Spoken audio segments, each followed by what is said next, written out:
What you're about to experience isn't a lecture. It's a quiet unraveling. This isn't just a collection of paradoxes. It's a journey through the edges of thought, the limits of perception, and the fragile architecture of what we call reality. Each idea you'll encounter tonight isn't meant to be solved. It's meant to be felt, to unsettle something inside you, to twist your logic, just enough that something deeper slips through. These 25 thought experiments aren't just stories or riddles, they're mirrors. And sometimes they'll reflect things you didn't know were there. So lie back, let your mind wander. Let go of the need to make sense of everything. Because here, in the space between logic and dreaming, reality begins to blur. And in that blur, something hidden might just become clear. You find yourself standing in front of a window. The glass is ordinary, maybe slightly dusty, slightly warped. You look through it expecting to see the usual, the world outside, a view of the sky, trees swaying, cars passing. But instead, you see something impossible. You see yourself, not as you are, but as you will be. It's not a memory. It's not your imagination. It's a reflection of the future, and yet, it feels more real than anything you've ever seen. This is the paradox of the window that reflected your future before it happened. A reality where time doesn't flow forward, but loops back through observation. A world where your future self is visible, not in metaphor, but in reflection. And seeing it now changes everything. But let's pause. What is a reflection, really? A reflection is information bouncing back. It shows you how things are, right now. When you stand in front of a mirror, you don't see your future or your past. You see an inverted image of your current moment. So what does it mean when the reflection jumps ahead of the timeline? Maybe it means that time isn't as linear as we think. We assume time is a road and we walk it step by step. But what if time is a room and every moment is already in place? What if the future is not waiting to be created, but waiting to be noticed? What if your reflection wasn't lying? It was simply showing you something you hadn't arrived at yet. This is where the paradox deepens, because once you see your future, it can no longer unfold naturally. It becomes altered, distorted. You begin moving toward it, or away from it. Based on what you've seen, your behavior changes, your decisions shift. The reflection becomes a cause, not an effect. So what came first? The future you saw, or the moment you looked? It's like the act of seeing creates the thing being seen. In quantum mechanics, this mirrors the idea of the observer effect, the notion that observing a particle changes its behavior. In some interpretations of quantum theory, particles don't even exist in a definite state until they're measured. The measurement defines the moment. Now apply that to your life. What if your future is not set, but observational? What if it begins to exist the moment you perceive it, or believe in it? Have you ever felt like you knew something was going to happen before it did? A flash of clarity. A dream that became real. A feeling you couldn't explain. Maybe it wasn't prediction. Maybe it was recognition. You were seeing a reflection, not through a window, but through time. And here's where the paradox becomes dangerous. Because now you're faced with a decision. Do you trust the reflection? Do you follow what you saw? Or do you fear it and try to avoid it? Either way, you're no longer living in the moment. You're living in response to something that hasn't happened yet and may never happen unless you believe it will. Belief becomes the architect. The window reflects the future. The mind begins shaping it into reality, and suddenly you're not looking through glass. You're looking through destiny, a feedback loop where vision becomes action and action becomes fate. But maybe the real lesson isn't in the window at all. Maybe it's in how you respond to the reflection. Because if the window shows you a future self, someone stronger, freer, wiser, more at peace, what do you do with that? Do you treat it as a lie, a hallucination, or do you treat it as a calling? Not a prediction, but an invitation. Because maybe the future you saw only exists because you saw it. Because somewhere deep down, a part of you was ready to grow into it. And the window wasn't a prophecy. It was a mirror, not of what will be, but of what could be, if you're willing to step toward it. So now ask yourself, what if right now something, somewhere, is watching you from the future? What if your own reflection is waiting, watching, whispering? Come closer. Remember who you are becoming. And what if this moment, this breath, this awareness is the first crack in the glass? The first glimpse of what already exists on the other side? Not because time allowed it, but because you did. Silence. It's supposed to be the absence of sound, the space between notes, the pause before speech. We often treat silence as a lack, a void where nothing is happening, nothing is said, nothing is heard.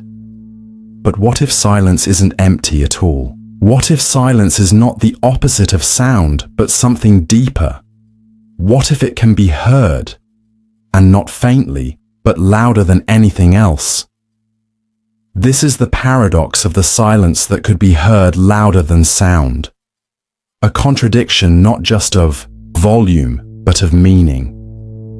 It suggests that silence is not the absence of experience, but the presence of something so profound that it overwhelms the noise entirely. You felt it before. A room full of people, laughter echoing, and then suddenly, someone says something that cuts through it all. Everyone falls quiet. Not awkwardly, not unintentionally, but completely. The silence feels loud. You hear the stillness pressing against your chest, as if the air itself has thickened.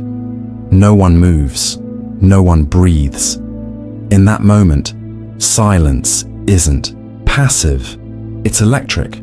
Or consider the silence after a piece of music ends. When the final note fades and the audience doesn't immediately clap, there's a beat of breathless, vibrating stillness. That moment contains more power than the performance itself. It's as if the silence is holding the meaning, not the music. Because sometimes, what isn't said, what isn't played, becomes the message. Why does this happen? Because we don't just hear with our ears. We hear with our awareness, with our nervous systems, with our presence. And when sound stops, that awareness has nothing to grasp.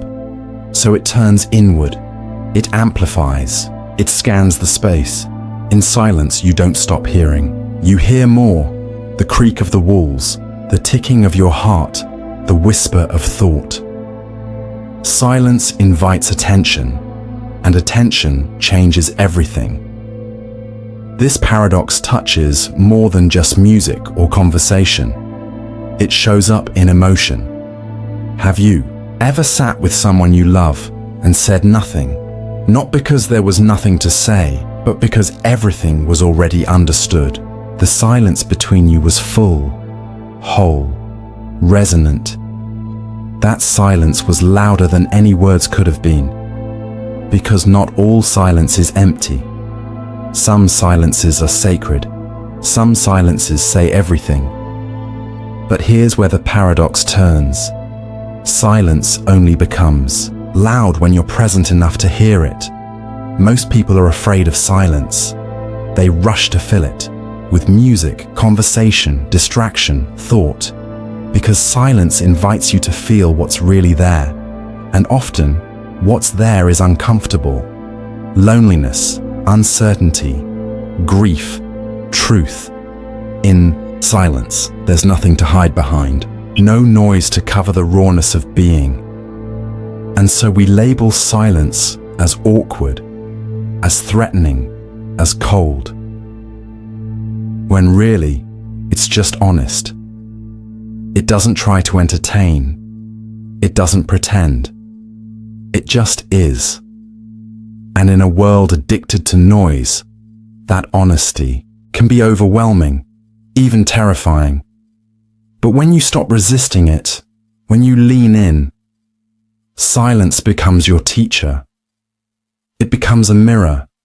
It reflects the thoughts you've been avoiding, the feelings you've been numbing, the truths you've whispered to yourself, but never spoken aloud. In silence, you begin to hear what your soul has been trying to say. And that's where the paradox becomes beautiful. Because silence isn't just louder than sound. It's truer. Think about meditation. You sit, you breathe, and you try to quiet the mind. At first, it's all noise, thoughts, memories, judgment, lists. But slowly, as you return to the breath, the noise fades. Not because it disappears, but because your awareness detaches from it. Then comes the silence. And in that silence, something happens. You begin to feel, to hear, to remember. You realize that beneath the thinking, beneath the striving, beneath the chaos, there is stillness. And that stillness is not empty. It's full of everything you've been looking for. Peace, presence, wholeness.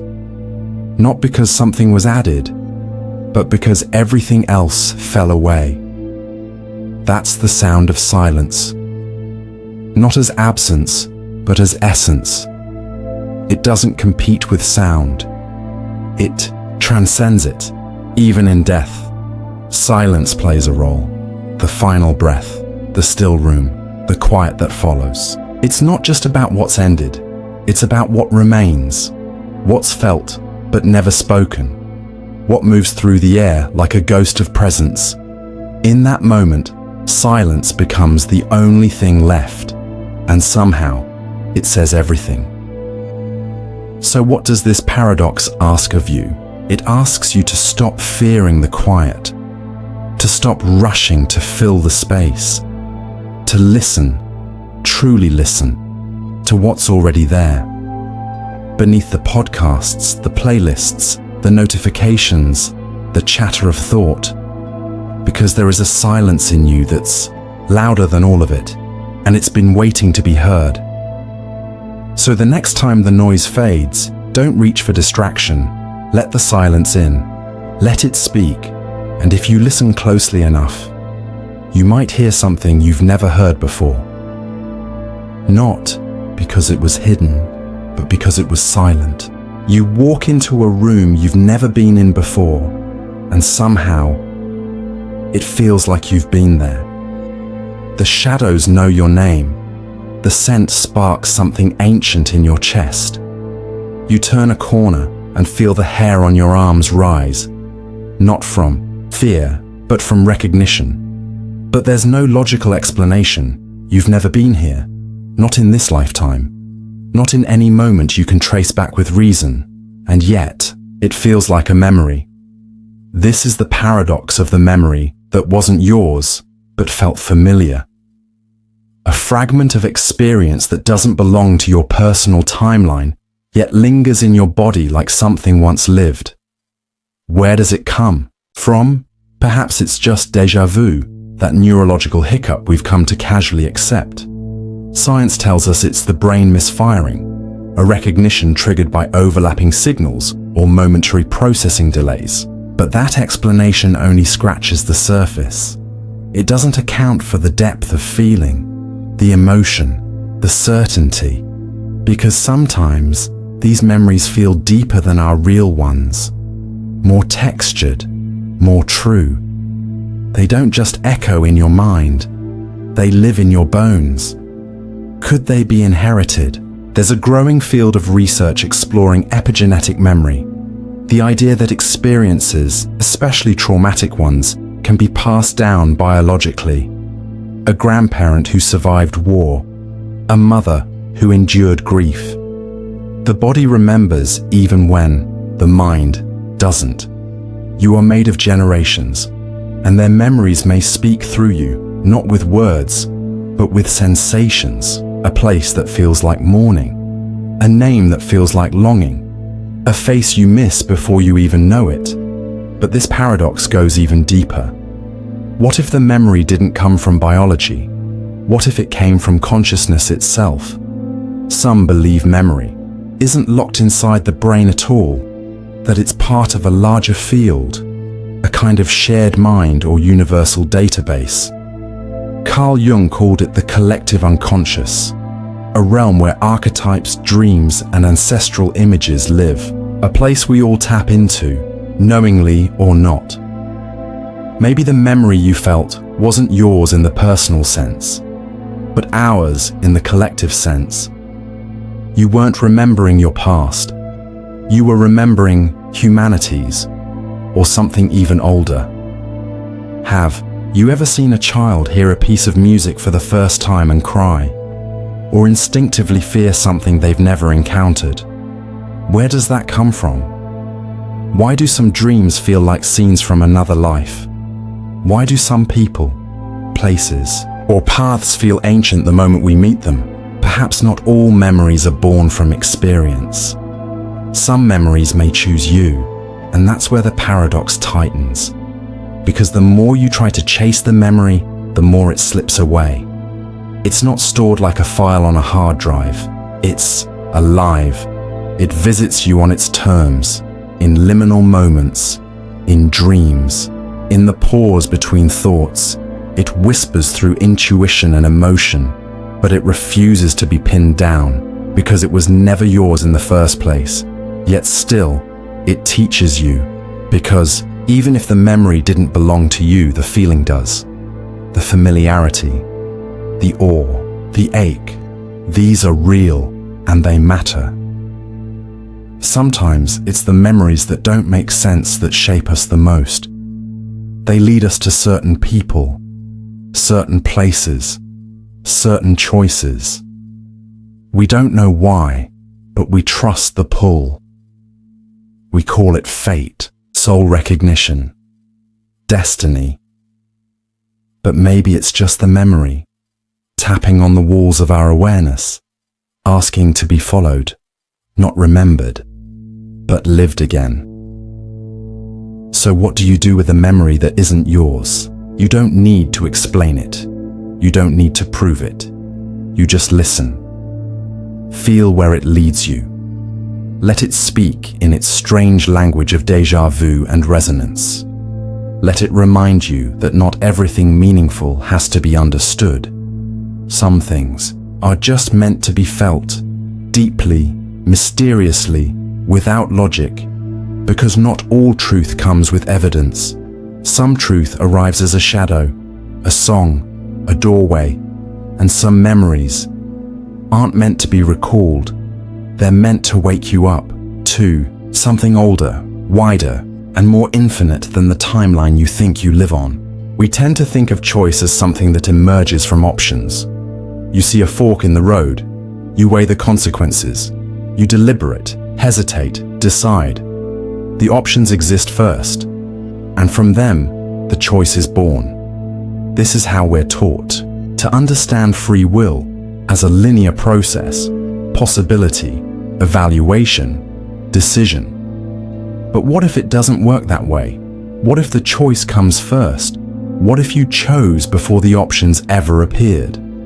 This is the paradox of the choice that existed before the options, a contradiction that breaks the cause and effect logic we rely on to define autonomy. It asks, what if your choices aren't just reactions to the world, but pre-existing forces that draw the world into shape around them? It's unsettling. But let's explore. Have you ever made a decision in an instant, before you even had time to think? You saw someone and knew they'd be important. You turned down a path that made no sense at the time, but felt right. Later, when asked why, you had no clear answer. The logic came afterward, stitched together like a postscript. Because the choice wasn't born from reason, it was already there, waiting.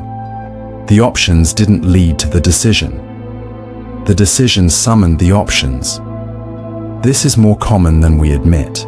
People often describe gut feelings, inner knowing, or callings. The decision seems to arrive from outside time. You didn't weigh it, you remembered it, as if your life had already folded into that moment long ago, and you were only now catching up. And here, the paradox deepens. Because if the choice existed before the options, then perhaps choice is not an event, but a frequency. Something you tune into. Something that reveals itself not when conditions are perfect, but when you are ready. It's like a radio signal. You turn the dial, searching for clarity, but the station was always broadcasting. The moment you align with it, you hear the music. The music was not created when you tuned in, only your access to it was. Choice works the same way. The deeper part of you already knows. Your surface mind just catches up later. This isn't about predestination. It's not saying everything is fixed. It's saying something more mysterious.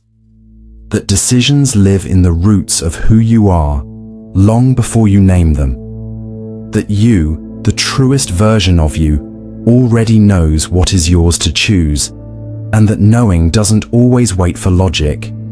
It appears first, then carves the path backward. This might sound mystical, but it also mirrors patterns in creativity. Writers often say that characters decide what they'll do. Musicians speak of songs arriving, fully formed. The artist doesn't choose what to create. They discover what was already waiting. The art chose them. And so it is with your choices. You may think you're choosing between doors, but often the door you are meant to walk through is already open, and the others are just scenery.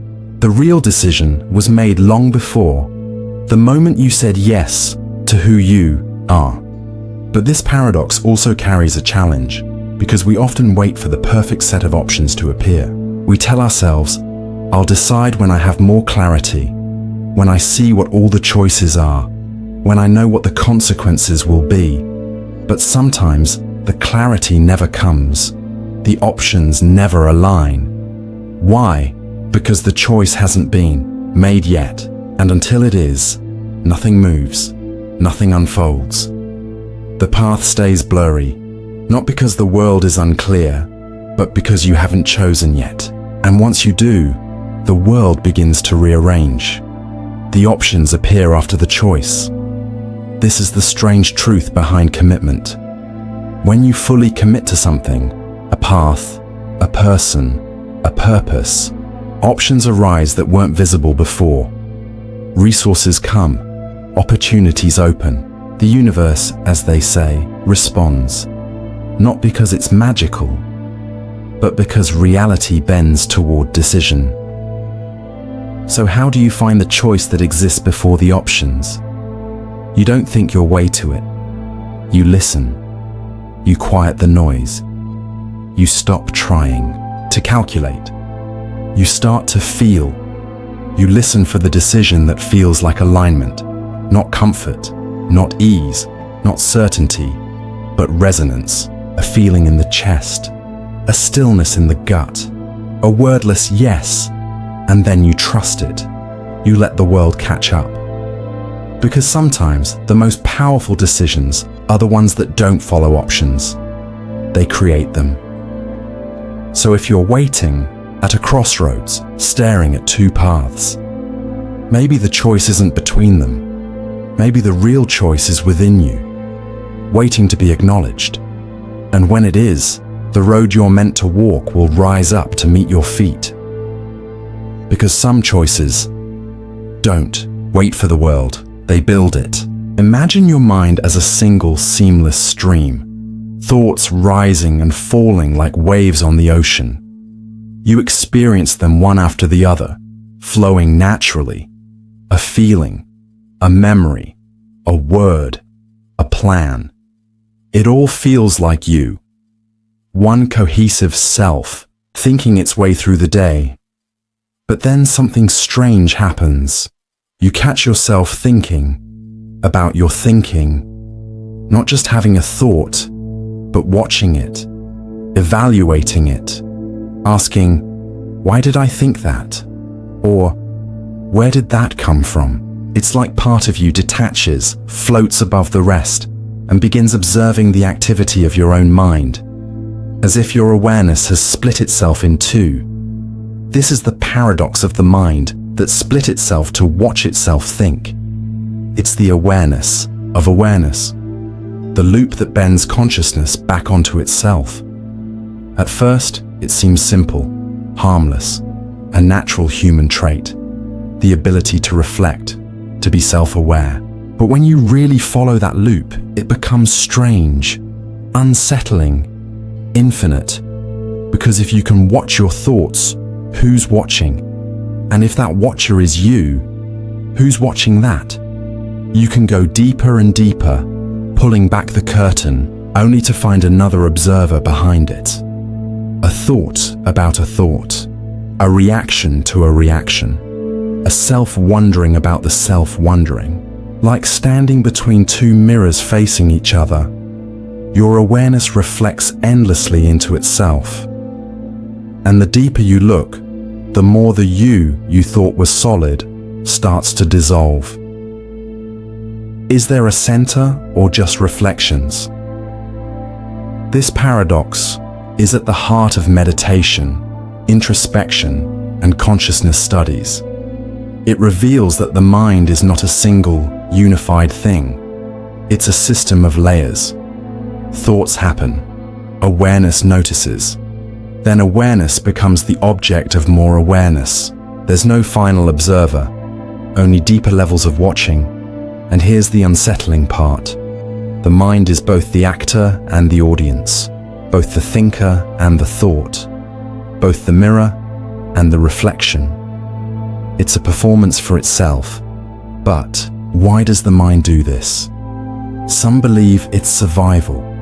The ability to reflect, to mentally model yourself, gives you power. You can plan, predict, adapt, know your own patterns. But at some point, reflection becomes obsession. You stop being and start constantly monitoring yourself. You become the watcher, detached, critical, analytical. You think about what you just said, then you think about why you said it, then you wonder what that says about you. Then you judge yourself for wondering. You spiral inward, caught in layers of observation so dense, you forget what it felt like to just be. That's where the paradox turns from curious to dangerous, because the mind that splits itself too many times fractures. You become hyper-aware. Every thought becomes suspect. Every action gets filtered through analysis. You live under a microscope of your own making. And ironically, the more you watch yourself in an attempt to understand or control, the less real you feel. It's the loop of overthinking. It's also the loop of anxiety, of performance, of ego. Because the self that watches is not neutral. It's not some objective lens. It has opinions. It judges.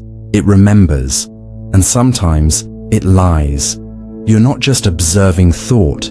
You're interpreting it, twisting it, responding to it. The watcher isn't clean. It's soaked in everything you've been through. So even as you reflect, you distort, which means you can't ever fully know yourself. Because every time you look, you change the image. You collapse the wave. You alter the thought. It's the psychological equivalent of the observer effect. Not in particles, but in perception. So what do? Do you stop thinking about your thinking? Can Can you even stop? That's where the paradox offers its wisdom. Because while this loop can be a trap, it can also be a doorway. If you become aware without judgment, if you simply watch the thoughts rise and fall without needing to control or fix, something happens. The loop softens. The awareness expands. You begin to feel the difference between thinking and being aware of thinking. And in that gap, there's peace. Not because you've solved the paradox, but because you've stopped fighting it. You realize that you don't need to find the final observer. You don't need to figure out who's watching who. You just need to notice and allow. Because maybe the point isn't to escape the loop. Maybe the point is to recognize that you are the loop, and that's okay. You are the thought and the one watching, the stage and the spotlight, the reflection and the mirror. And instead of trying to reach some imaginary, real self behind it all, you learn to live gracefully with the layers. You smile at your mind's need to chase its own tail.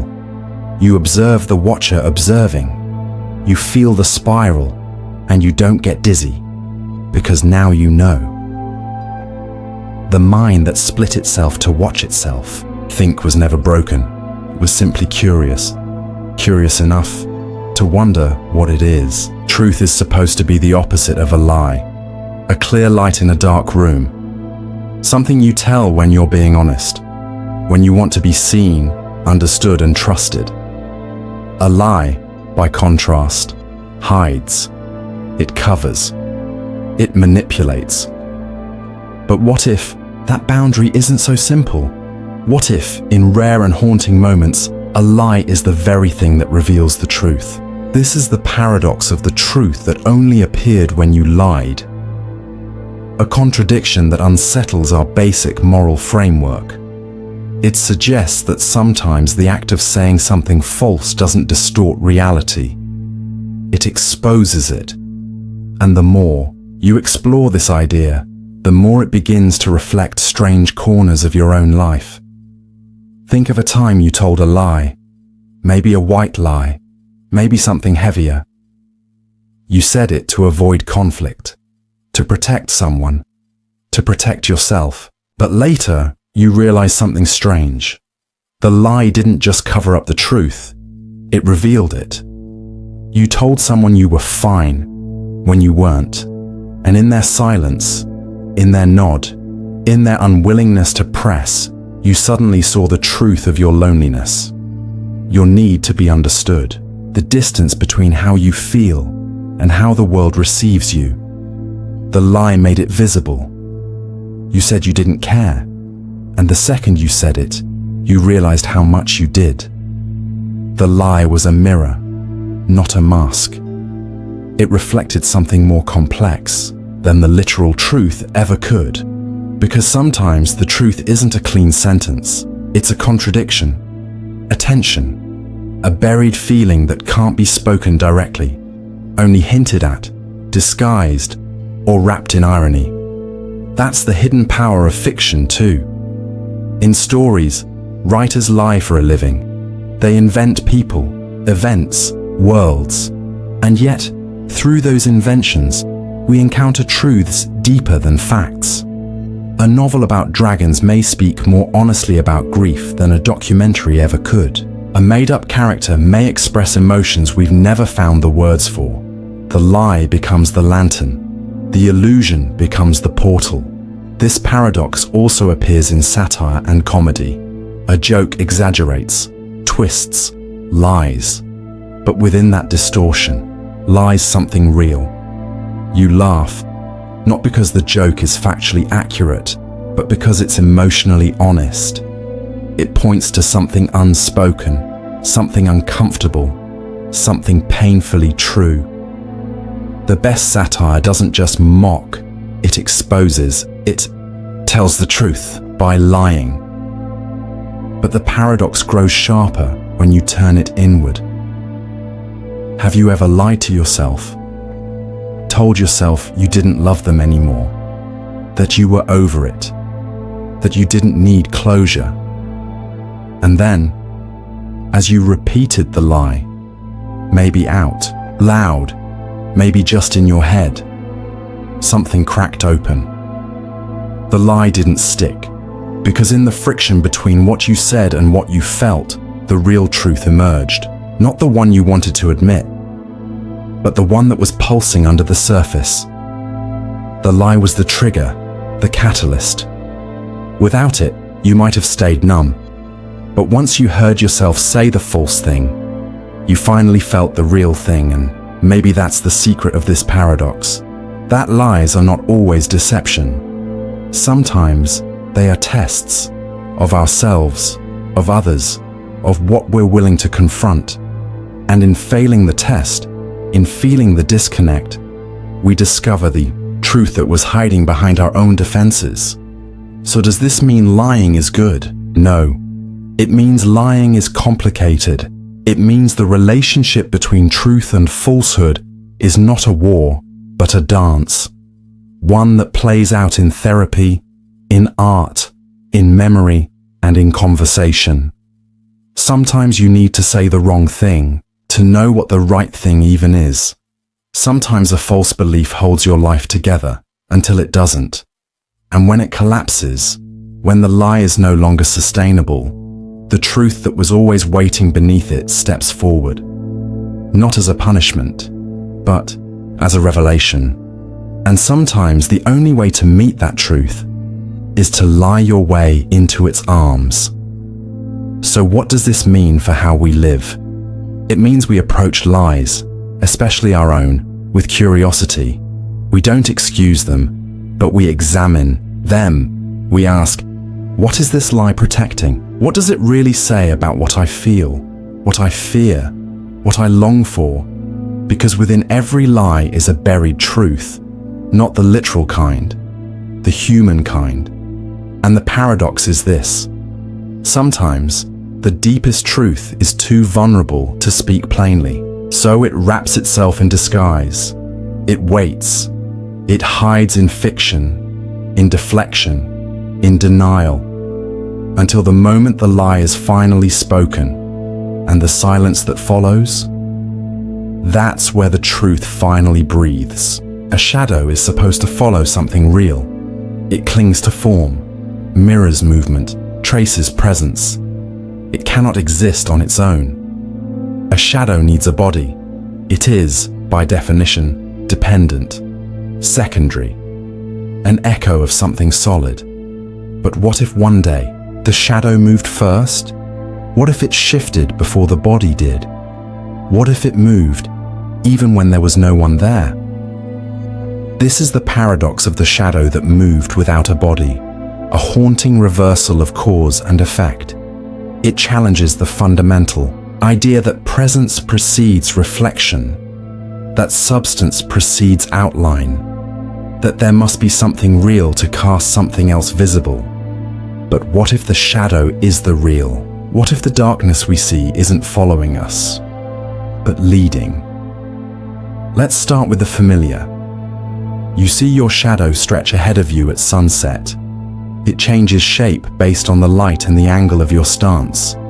It shifts when you shift. It's obedient, predictable, a reminder that you exist.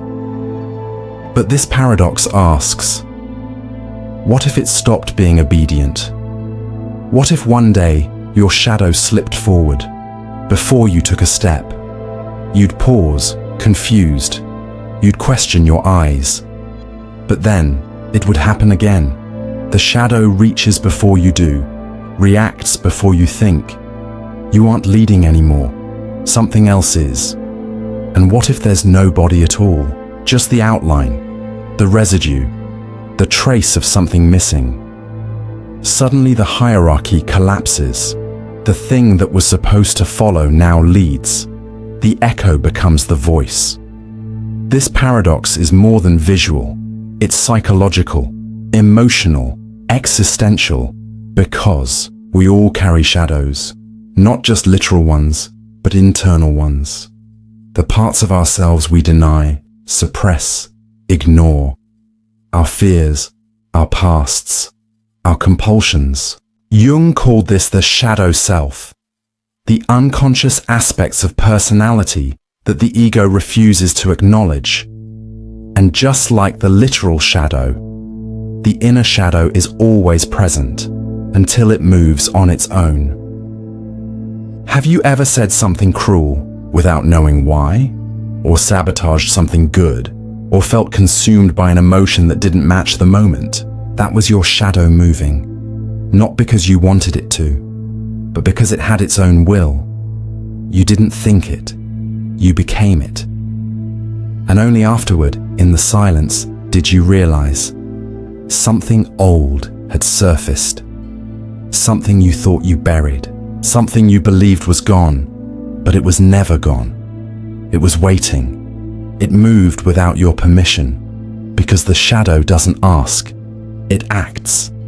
And often, it acts first.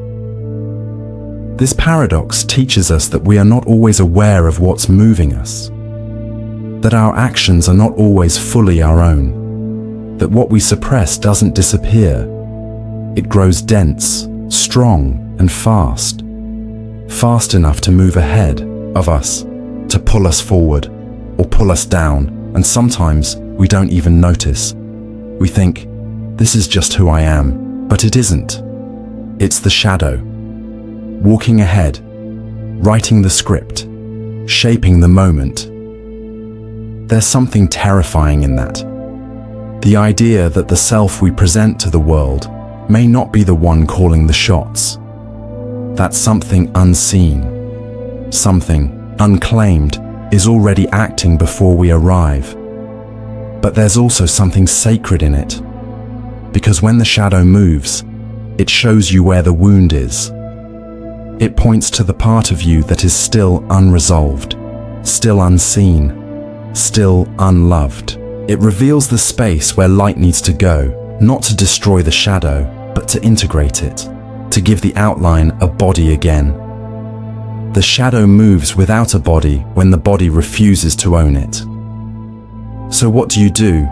You turn around, you face it, not to fight, not to conquer, but to welcome, to understand, to remember that the parts of you were told to hide are still yours, still alive, still moving, and they will keep moving, through anger, through fear, through compulsion, until they are seen. Because a shadow is only dangerous when you pretend it isn't there. When you deny it, it leads. But when you accept it, it follows again. And now, it follows you. This paradox is a warning, but also an invitation to slow down, to watch carefully, to notice what moves before you do, and ask, is this me? Or is this something I've left behind? And if it is the latter, bring it back, not to live in the past, but to walk into the future whole. Because the shadow that moves without a body is not your enemy. It is your forgotten self, and it doesn't want to haunt you. It wants to come home. There's something strange about dreams. They feel real, sometimes more real than waking life. In a dream you can touch things, taste things, feel fear, fall in love, run, fly, cry. You are there, immersed in a world crafted by your own unconscious mind. And yet, no matter how vivid it seems, it's only when you wake up that you realize it wasn't real.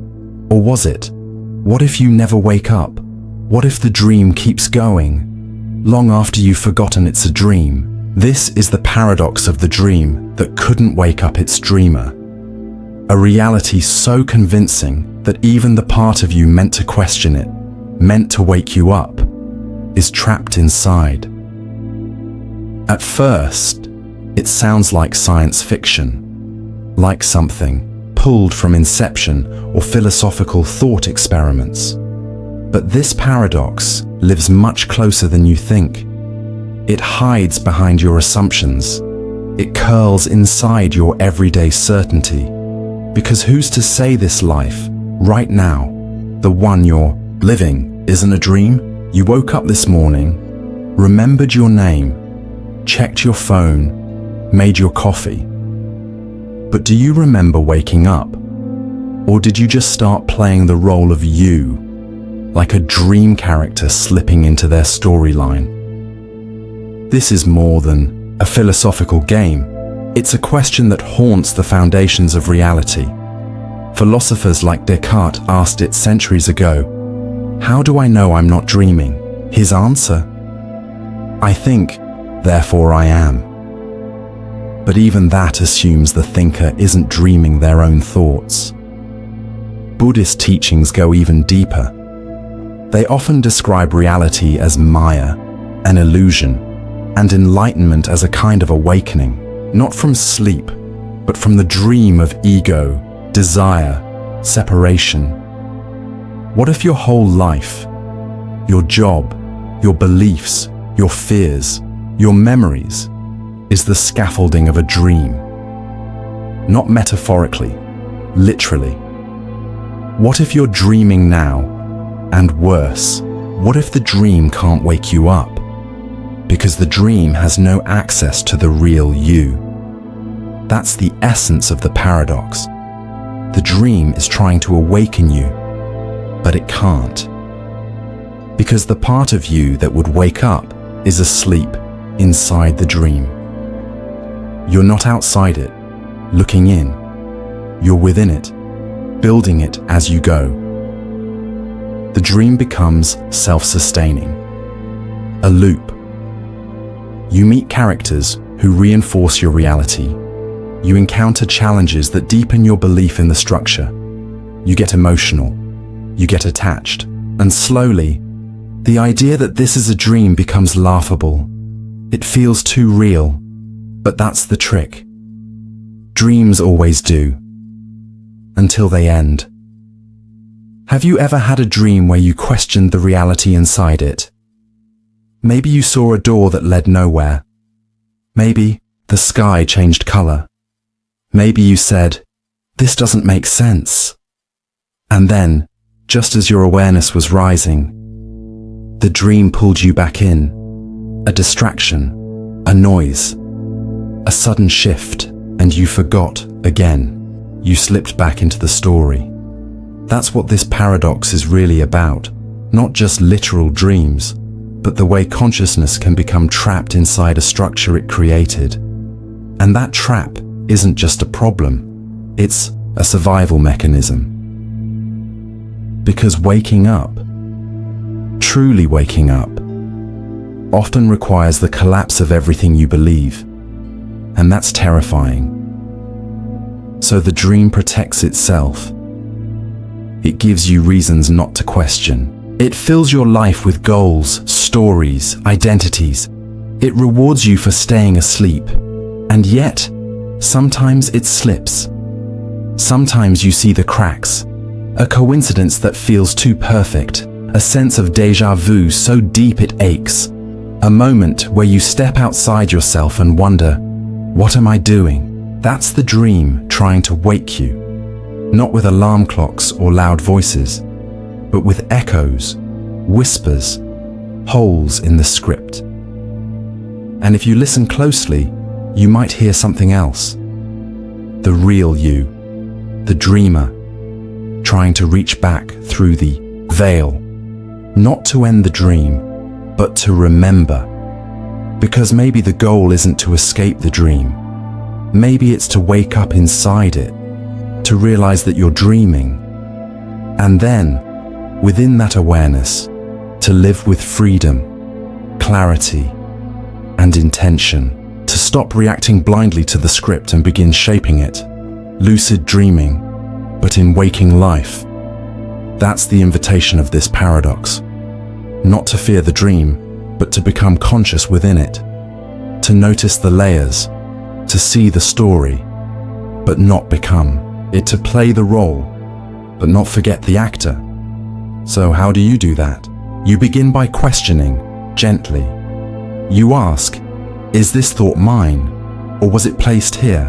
Is this fear real, or a shadow from the dream? Is this moment awake? You don't need to answer. You just need to notice.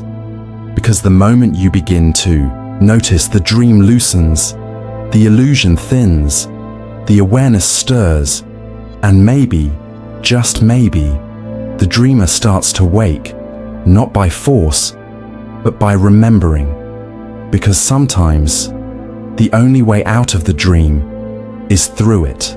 Imagine walking into a room only to realize it looks completely different depending on who walks in after you. The walls shift, the air thickens or lightens, the very shape of the space bends, not because of time or motion, but because of observation. Now imagine that this doesn't just happen in a room, it happens everywhere, all the time. The world is not fixed, it becomes what it is, depending on who's looking at it. This is the paradox of the world that changed based on who was looking. A universe not as a static object, but as a living mirror, constantly reshaping itself to match the eyes staring back at it. It's not just a metaphor. This is a mystery with deep roots in both physics and philosophy. Let's start with the famous double-slit experiment in quantum mechanics. When particles, such as electrons, are fired through two slits, they create an interference pattern, behaving like a wave, not a solid object. But when someone observes the process to see which slit the electron goes through, the interference pattern disappears. The electron behaves like a particle again, a fixed, single path. Observation collapses the wave of possibilities into, on reality. In other words, the act of looking changes what is. That alone is enough to fracture the concept of an objective universe. But let's push further. If looking can alter particles, then what does that mean for everything else? What if consciousness, your awareness, your attention, is not a passive witness, but an active participant in shaping the world? What if the world doesn't just exist, it responds? Have you ever noticed how the same place can feel completely different depending on who you're with? You walk into a quiet library. Alone, it feels calming. You walk in with someone angry. Suddenly it feels heavy, tense, like the silence itself is under pressure. You visit your childhood home as an adult, and though the furniture is the same, everything feels smaller. Not because it changed, but because you did. Now imagine this happening on a deeper level, not just in emotion, but in reality. What if trees are not trees in some universal sense, but become trees through the lens of the one perceiving them? What if the colors of a sunset are not universal colors, but are drawn out by the soul of the one watching? What if two people are never looking at the same world, because the world is not the same when seen through different eyes? That's where the paradox intensifies. Because if reality is shaped by perception, then there is no singular world. There are as many worlds as there are minds to witness them. But it goes even further. If the world changes based on who is looking, then who you are determines what you see. And that creates a loop, a feedback system. Your internal state, fear, joy, cynicism, openness, doesn't just affect how you interpret the world, it affects the world itself. You see what you're ready to see. You notice what you believe in. You filter out what threatens your identity. This is why two people can live in the same city, in the same neighborhood, and one sees beauty everywhere, while the other only sees decay. The city didn't change. The viewer did.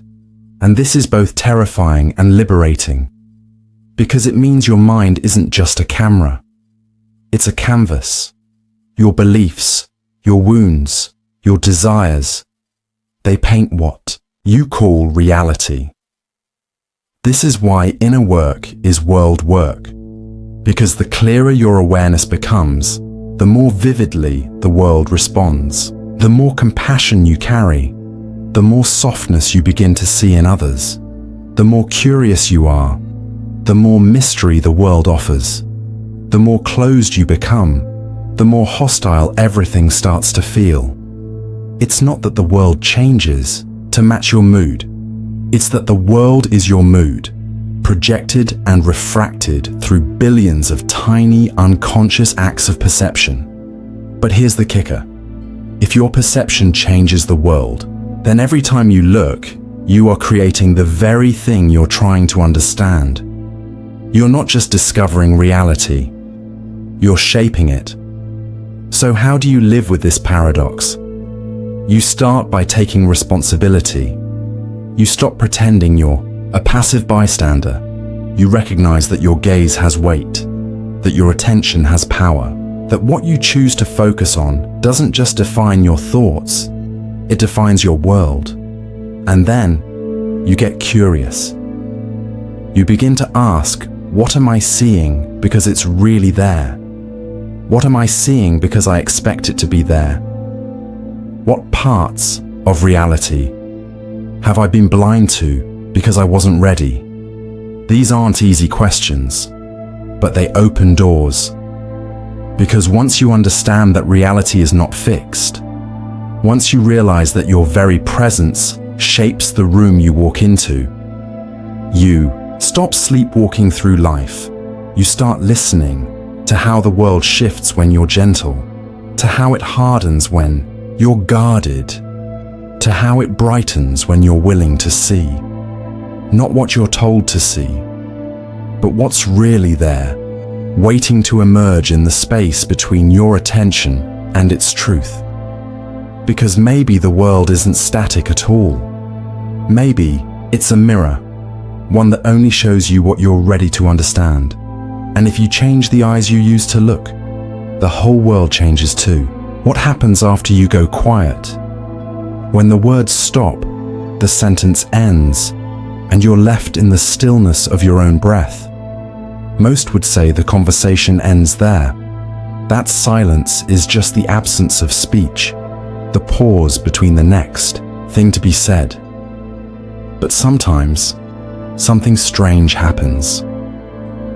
You stop talking, and a voice speaks. It's not external. No one else hears it. It isn't sound in the traditional sense, but it's clear.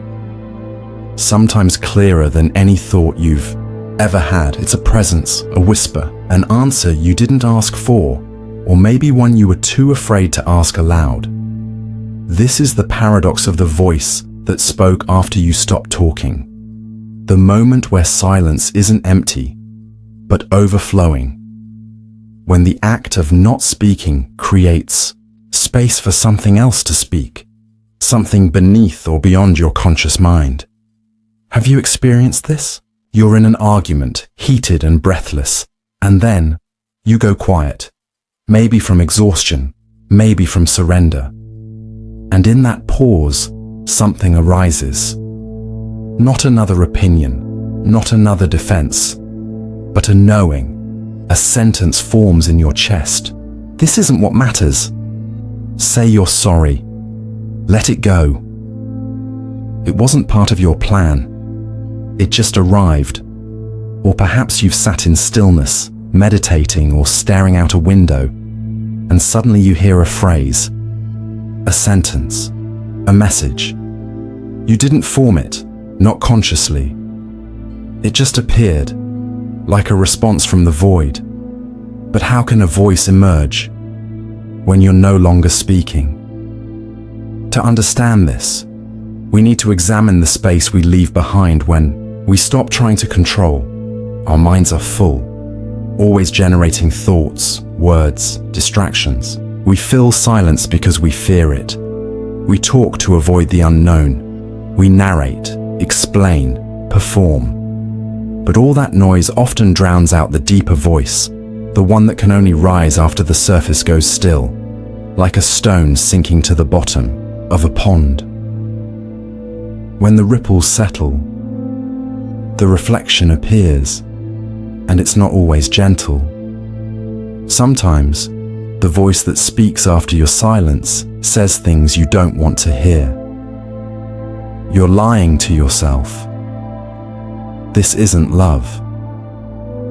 You're meant for something else.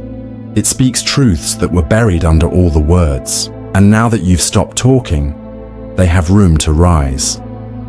That's the paradox. We think truth comes through articulation, through saying things clearly, with confidence, with control. But the deepest truths often come after language. They exist below speech, behind thought. They aren't spoken by you. They are spoken to you by the part of you that's always watching, the part that doesn't need words to understand. Call it intuition, the subconscious, inner guidance, spirit. Whatever name you give it, it can't speak until you stop filling the space. That's why this voice arrives after you stop talking. It's not because it was never there. It's because you couldn't hear it until you went quiet. This paradox also shows up in writing, art, and music. Creators often describe moments where they lose control, where something takes over. The words flow without effort. The painting paints itself. The melody arrives fully formed. It's not coming from the ego. It's coming from the silence behind the ego. The voice after the voice. And it knows something you don't. That's why these moments feel sacred. Because you're not performing anymore. You're receiving. And once you've experienced this, you start to notice how much of life is just noise. Not evil, not harmful, just loud, just constant. And you wonder how many times the real answer, the real insight, was waiting. Just waiting for you to stop talking long enough to hear it. So how do you make space for this voice? You practice restraint. You hold the pause a little longer than you're used to. You resist the urge to fill silence with explanations, apologies, justifications. You sit, even when it feels uncomfortable. And you listen, not to the chatter in your head, to the stillness beneath it. The voice might come through as a thought, or a feeling, or an image. It won't always be clear, and it won't always be what you wanted to hear, but it will be real. And more often than not, it will be kind, because this voice isn't here to impress anyone. It's not part of your performance. It doesn't care about being clever or right. It just wants you to remember what matters, to remember who you are beneath all the masks. So the next time you stop speaking, really stop, and the air around you goes still. Listen. The voice that speaks then, that's not the voice of habit, fear, or ego. That's the voice that waits behind the curtain. That's the voice that only shows up once the show is over. That's the voice that was always there, waiting for you to go quiet enough to hear it. Touch is supposed to be simple. Skin against skin, the pressure of a hand, the sensation of contact. We think of it as physical, a transfer of warmth, energy, matter. You touch something or someone and they feel it. No contact, no touch. That's the rule. But have you ever felt someone touch you without being near? A moment when your skin tingled, your chest tightened, your breath caught. Not because of physical sensation, but because of presence. This is the paradox of the touch that happened without contact.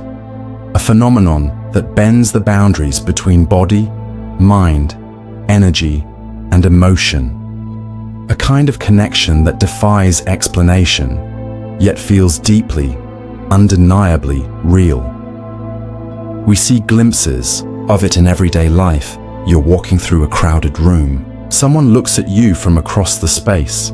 Their eyes never meet yours directly. They never brush your arm or lean in close, but something in you feels it. Your heart skips, your body reacts. You've been touched, and yet there was no contact. Or you hear someone speak, a specific tone, a pause, a crack in their voice, and it reaches inside you. It's not the words. It's not the volume. It's the energy behind it. The weight. It lands on your chest like a hand. You've been touched, but nothing touched you. So what exactly is happening here? To understand, we have to redefine what touch really is, because touch isn't just mechanical, it's relational. It's not only about nerve endings and surface pressure, it's about connection, an exchange of presence, a bridge built, sometimes with fingers, sometimes with words, and sometimes with nothing at all. Science gives us some clues. Studies have shown that emotional states can be sensed, even at a distance. Empathy isn't just metaphor, it's biology. The human body has an electromagnetic field, and heart rates can synchronize when two people are emotionally in tune. Mirror neurons in the brain respond not only to our own actions, but to the perceived emotions of others. We are wired to feel each other, even without contact. That's why grief travels through a room like a wave. Why love can be felt in a glance. Why someone sitting beside you in silence can still make you feel held. There is a kind of touch that doesn't require fingers, because the body isn't the only thing that feels. The soul does too, and sometimes it gets touched first. Think about music. You hear a melody, and suddenly you're crying. Your chest opens, your memories rise. No one touched you, but the sound did. It bypassed your skin and found its way into the core. Or think about the moment someone says your name, not like others do, but with a kind of reverence. They say it slowly, like it means something. That alone can reach deeper than any physical embrace, because touch isn't always external. Sometimes it's an inner shift, a recognition, an echo from someone else's experience that resonates with your own. You feel seen, you feel held, you feel touched. Even if the distance between you is miles wide, this paradox grows even more powerful in the realm of memory. Have you ever remembered someone touching you long after they're gone and felt it again? Not just the thought of it, but the sensation, the warmth of their hand, the way their fingers moved, the softness in the gesture. The body remembers, even when the contact is no longer possible, even when the person is no longer alive. It's as if the touch left an imprint deeper than skin, one that lingers in your nervous system, in your breath, in your dreams. That's what makes this paradox so beautiful and so haunting. It means you can be touched by someone who isn't here. It means you can touch someone without laying a finger on them, through presence, through attention, through energy. It means there's no such thing as being completely alone, because presence can stretch across absence, love can leap the boundaries of distance, connection can outlive the moment it was formed. But it also means we must become more conscious of the way we move through the world. Because if you can touch someone without contact, then your words carry weight. Your silence carries tone. Your gaze carries texture. You are always reaching, always leaving impressions, even when you say nothing, even when you walk away. And once you understand that, you start moving more carefully. You start listening more closely. You begin to wonder, who am I touching right now, without even knowing it? Because the paradox isn't about defying physics. It's about revealing the parts of human experience that physics hasn't yet explained. The moments that science can measure, but not feel. The presence that doesn't show up on sensors, but shows up in your soul.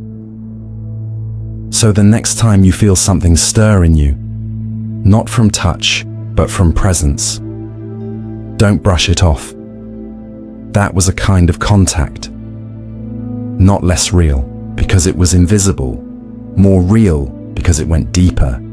Because it touched not your skin, but your being. We think of fear as a response, a reaction to danger, uncertainty, pain. Something happens, and we become afraid.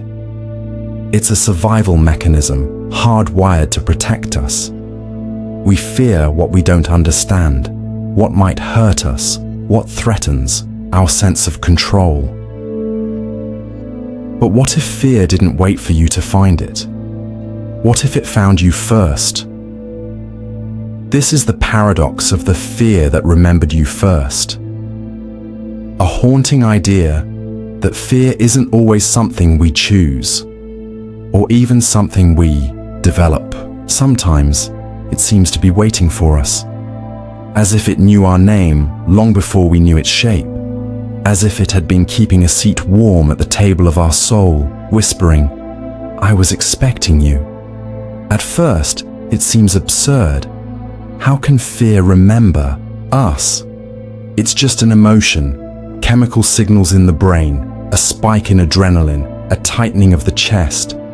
But think of the fears you've carried for as long as you can remember. Fears that arrive before explanation, before logic, before experience. Maybe it's a fear of the dark, or of drowning, or of abandonment. No trauma to explain it, no story to justify it, just a feeling, primal, persistent, intimate. Where did it come from? Why does it feel so personal? You didn't find the fear, it found you. It was already waiting, like an old acquaintance, not a stranger. This paradox forces us to question the origin of fear. Is it always a response to the environment, or can it be inherited, embedded in the architecture of our being? Science hints at something remarkable. Fear can, in fact, be passed down. In studies with animals, researchers have shown that traumatic experiences can leave marks on DNA, not changing the code itself, but altering how certain genes are expressed. A rat that learns to fear a particular smell can pass that fear to its offspring, even if they've never encountered it. This is called epigenetic inheritance. Now translate that to human life. You might carry a fear that belonged to your mother, or her mother, or a great-grandfather who lived through famine or war. The fear didn't begin with you, but it lives in you.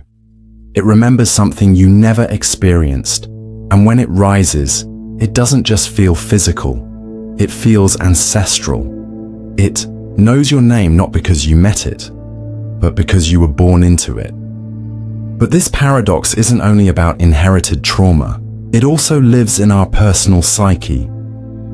Sometimes, a fear shows up before the danger does. You feel uneasy walking into a room, even though everything seems normal. You avoid someone before they've done anything wrong. Later, your instincts are confirmed. But in the moment, all you had was the feeling, a feeling that already knew. That's when fear becomes eerie, almost intelligent, like a memory surfacing in advance. But how? How can fear remember something that hasn't happened yet? Because fear isn't just reactive, it's predictive, it's pattern-based. Your subconscious mind picks up on micro cues your conscious mind can't track. A look, a pause, a silence. And before you can process it, your body already knows. It tightens. It warns you. Fear remembered.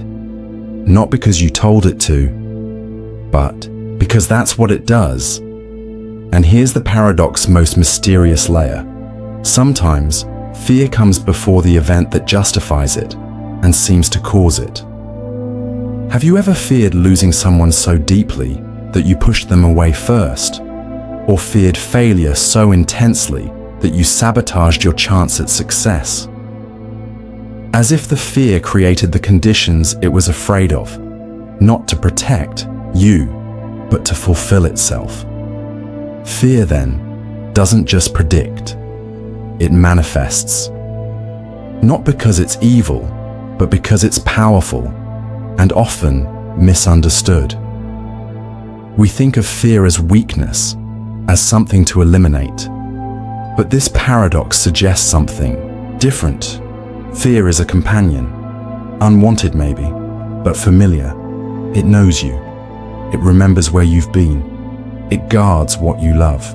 It warns you not because it wants to shrink you, but because it wants to protect something sacred, even if it doesn't always know how. So what do you do with a fear that remembers you first? You listen. You don't run. You don't silence it with distractions or shame. You get curious. You ask, what are you trying to protect? What do you remember that I've forgotten? What is your shape, your story, your message? And then, most importantly, you respond with compassion. Because fear doesn't need to be conquered. It needs to be understood. It needs to be met by the part of you that is not afraid. The witness. The calm center. The deeper self that remembers more than just pain. Because in the end, fear is only one voice. Loud, yes, but not the only one. And once you stop treating it like an enemy, once you stop trying to outrun it, you might hear what else is speaking beneath it. The hope, the desire, the longing for something better. Because the fear that remembered you first didn't come to break you. It came to point toward the part of you that's worth protecting. The part that's still soft, still open, still alive. We like to believe that life is a path, something pre-paved, something laid out before us, whether by fate, free will, or a mix of both. We imagine that if we could just see far enough ahead, we'd know where we're going and how to get there. Every step leads to the next.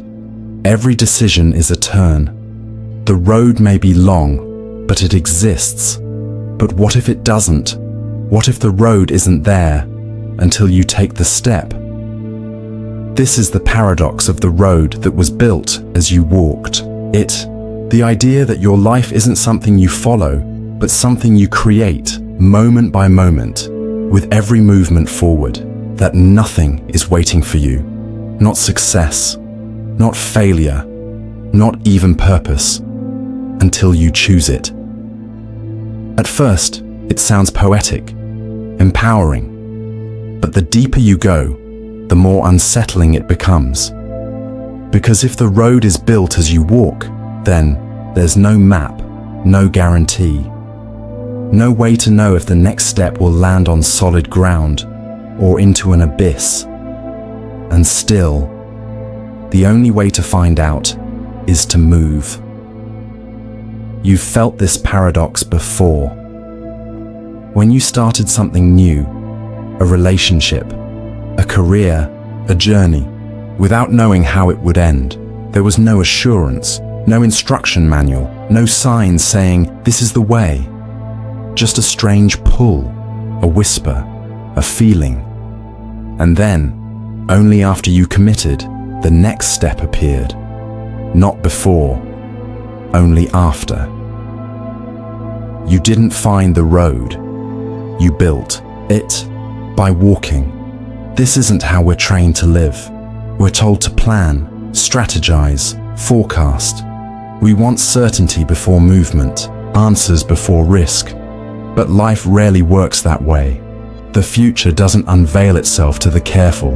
It yields to the brave, to those willing to move before knowing, to those willing to step into the fog. Because this paradox doesn't reward those who wait for clarity. It rewards those who understand that clarity comes from action, not the other way around. You don't get to see the whole staircase. You get one step, maybe two. And with each step, the next one is revealed.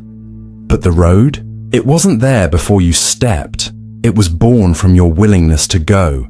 This is terrifying, but also liberating, because if the road isn't pre-built, then you're not bound to someone else's blueprint. You're not limited by what's been done before.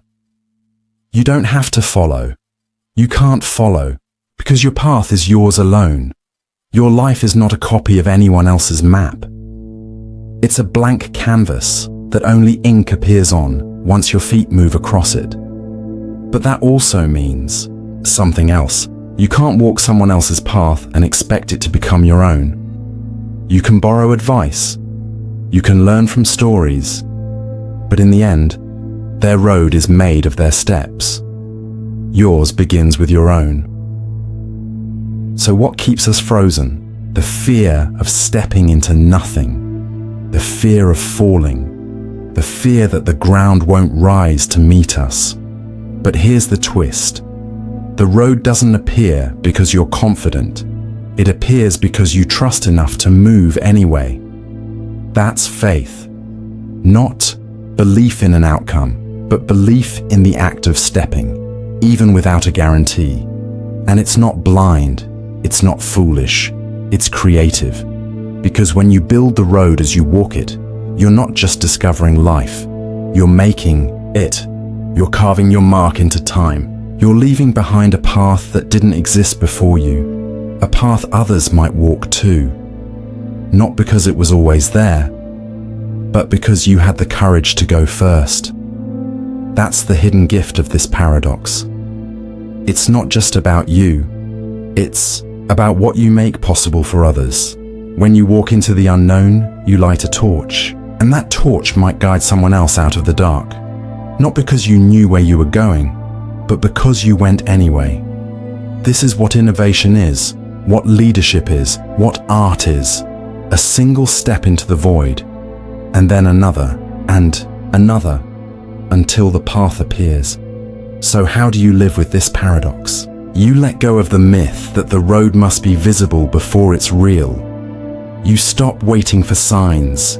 You stop begging for certainty, and you start walking with presence, with curiosity, with the knowledge that, yes, the next step might change everything, but not taking it will keep you frozen in a world that was never meant to hold you still. Because movement is what calls the future into being, not thought, not planning. Movement. And with every step, something extraordinary happens. The road builds itself, not behind you, not ahead of you, but beneath you, in real time. Because some paths don't exist until your foot touches the earth. There's a particular kind of relief that comes with finding the answer. After confusion, questioning, searching, suddenly something makes sense. The fog lifts, the pieces click. You feel the rush of clarity. You've got it. You finally know. But what if that clarity is temporary? What if the moment you understand the answer, it vanishes? This is the paradox of the answer that disappeared when understood. A strange and frustrating phenomenon in which understanding destroys the very thing it uncovers. The answer doesn't stick. It dissolves under the weight of recognition, and what you're left with isn't clarity. It's silence. You've likely felt this before. You lie in bed, wrestling with a deep question. What's my purpose? What's the truth about love? Why am I here? And then, for a fleeting moment, something breaks through. It's not a thought, it's a realization. It lands fully, not just in your mind, but in your body. It's complete, obvious, certain. And then, the second you try to describe it, it's gone. You reach for it with words, and it slips between your fingers. You try to remember it, to recreate it. But all you're left with is the shadow of what once felt so clear. The answer was real, but understanding it destroyed it. Why does this happen? Because not all answers are intellectual. Some are experiential. They don't live in words or logic. They live in moments, feelings, inner knowing. And when you try to force them into language, they resist. They collapse, like a dream that made perfect sense until you tried to explain it. Or a poem whose magic dies when translated too literally.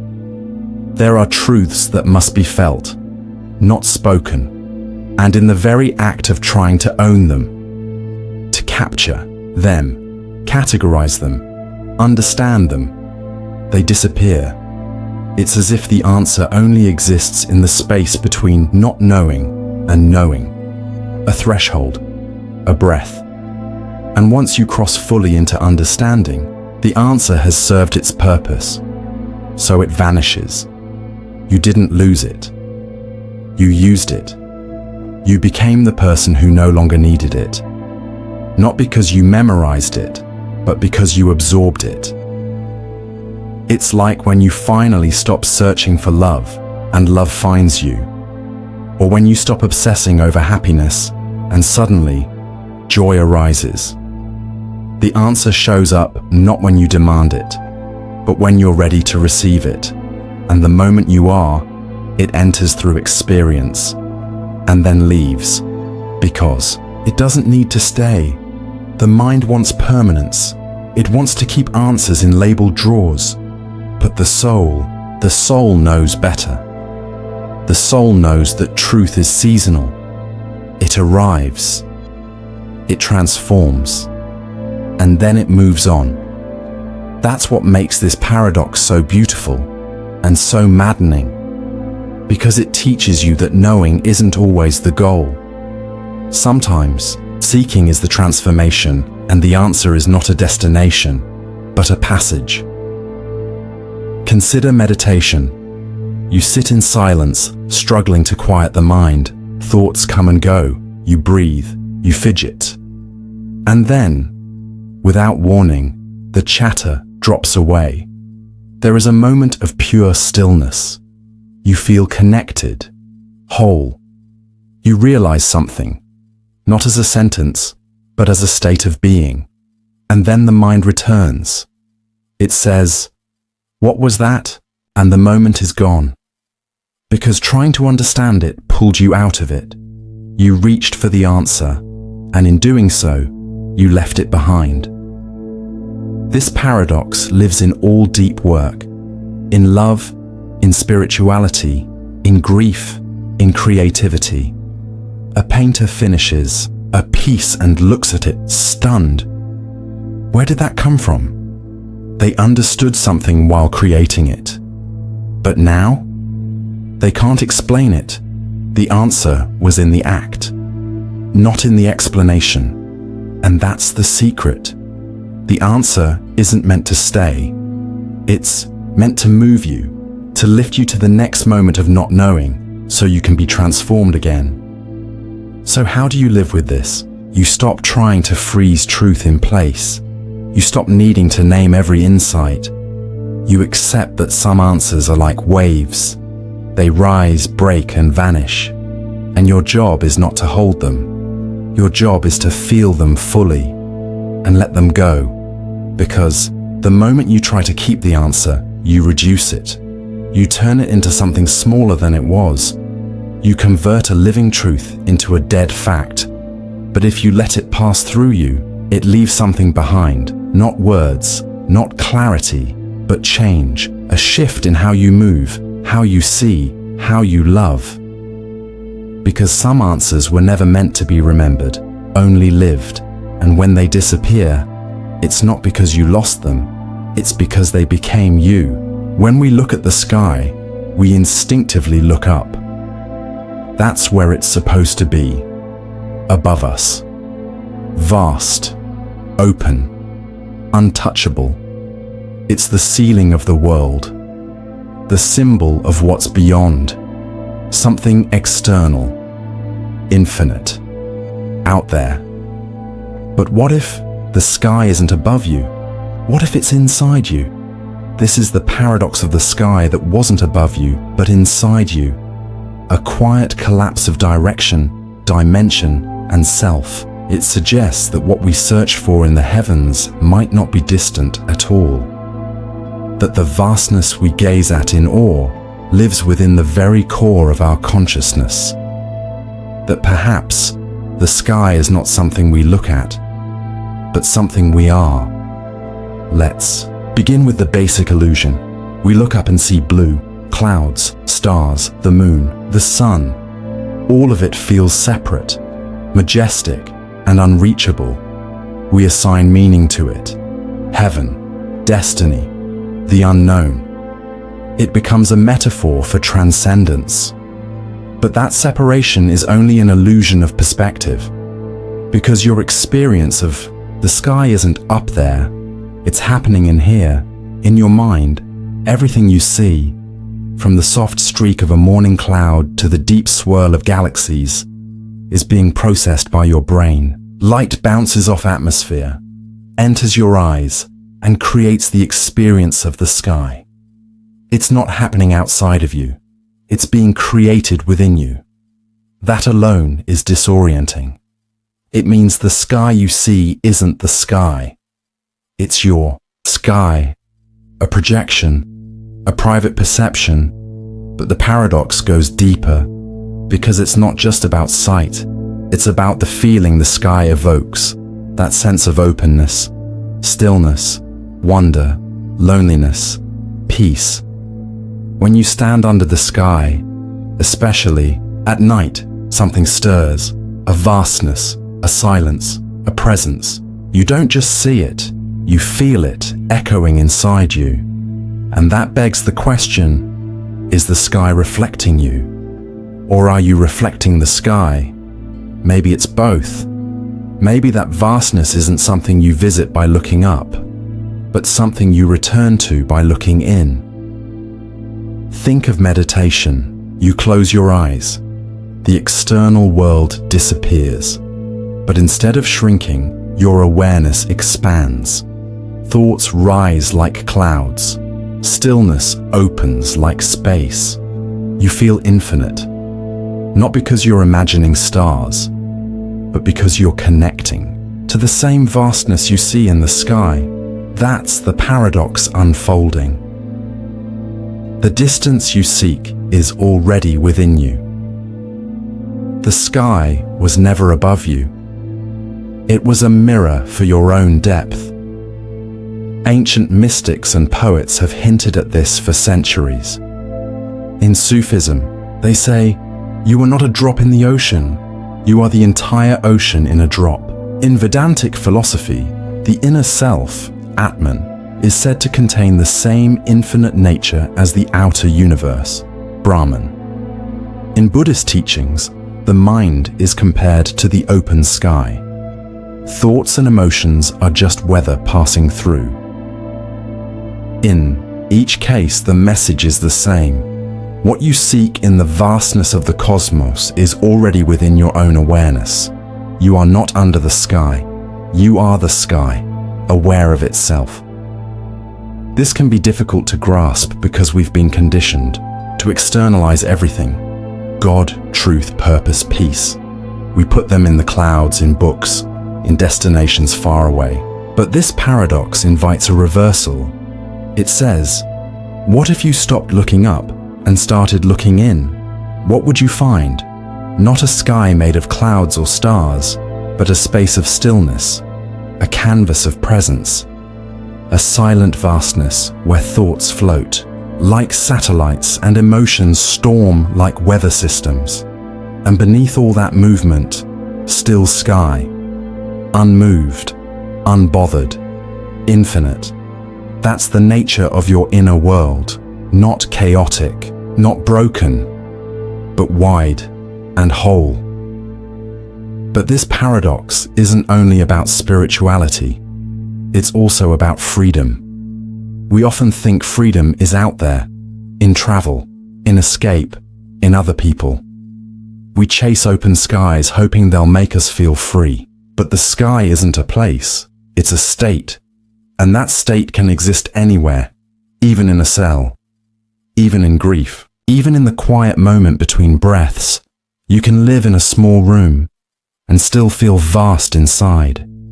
You can lose everything and still feel the presence of something unbroken within you, because the sky you're looking for isn't miles above your head, it's one breath away. So how do you live with this paradox? You begin by noticing. Next time you look at the sky, pause. Don't just admire it, feel it. Notice what it stirs inside you. That opening, that quiet, that soft expansion, and then close your eyes. See if the feeling remains. If it does, even for a second, you'll understand. The sky isn't somewhere else. It's right here, in your lungs, in your silence, in the space behind your thoughts. And when you stop searching for it in the clouds, you might realize it was never above you. It was you, all along. We usually think of reality as something that strengthens with attention. The more you look at something, study it, measure it, name it, the more real it becomes. This is how science works, how memory functions, how the mind prefers to organize the world, through repetition, through focus, through recognition.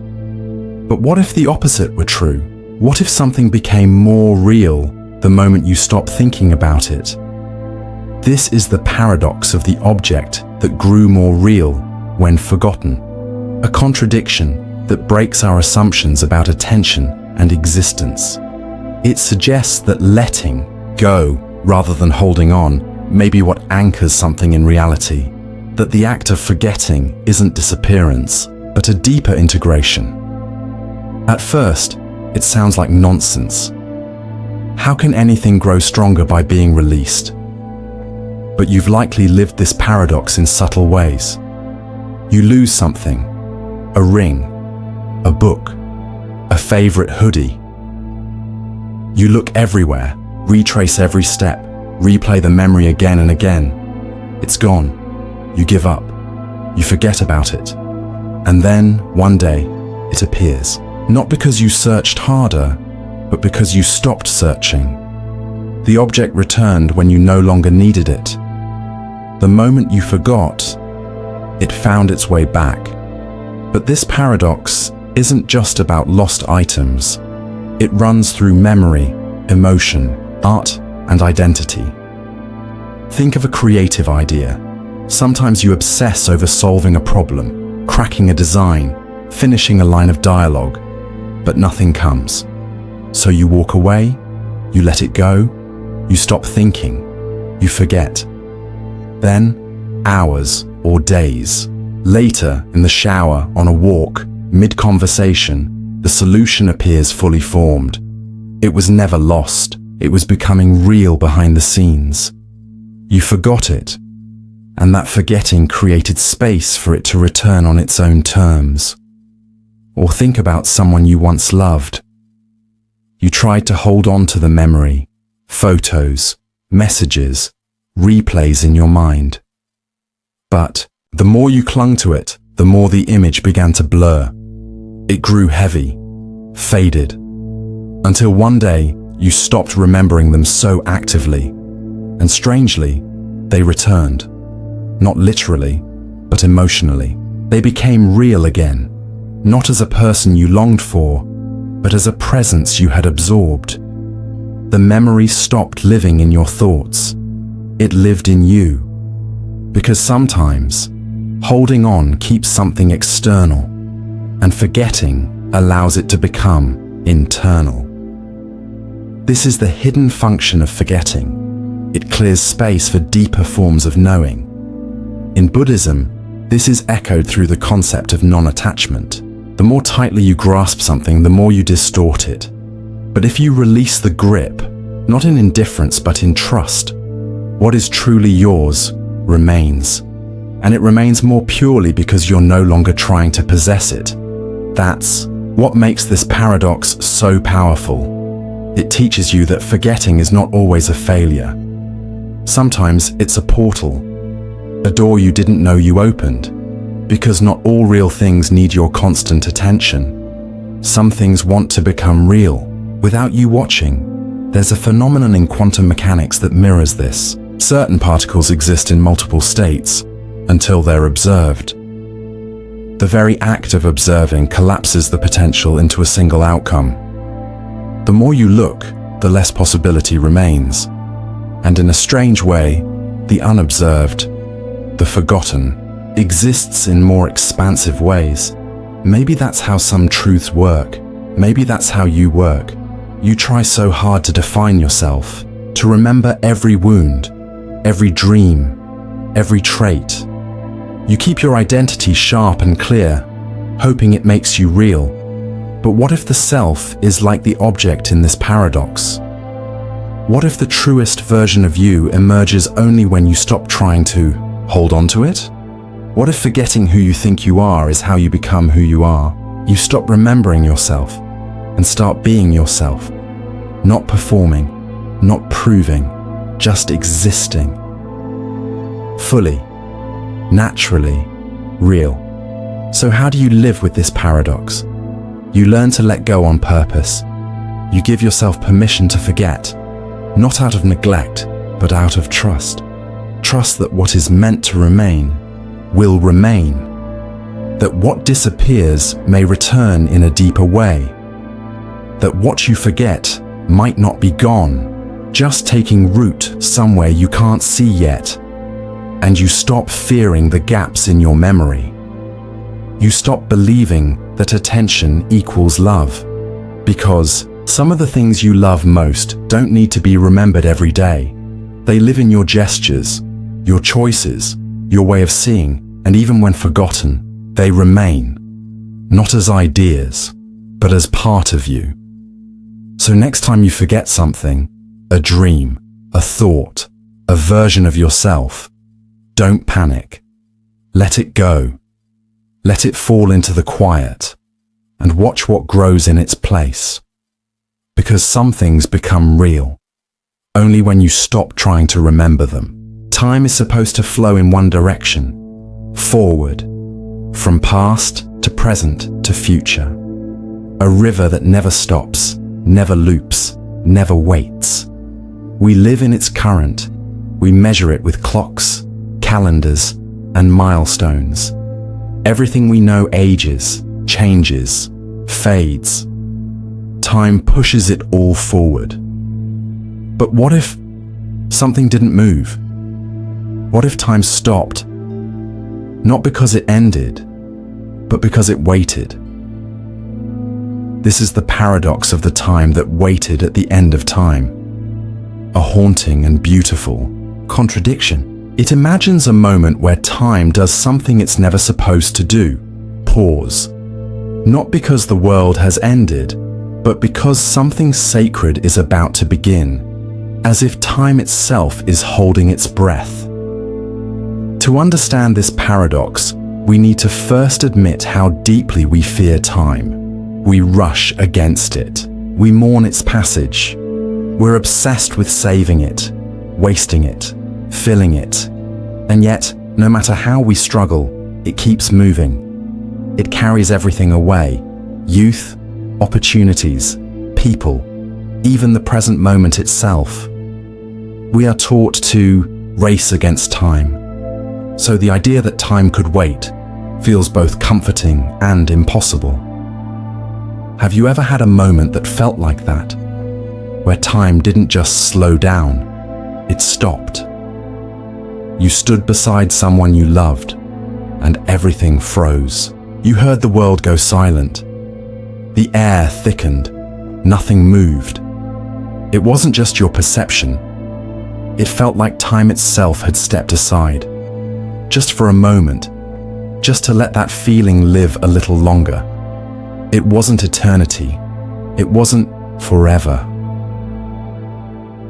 But it was outside time. A stillness at the edge of motion, as if time, which governs everything, had decided to step back, to allow presence to fully bloom. This happens at the beginning of things.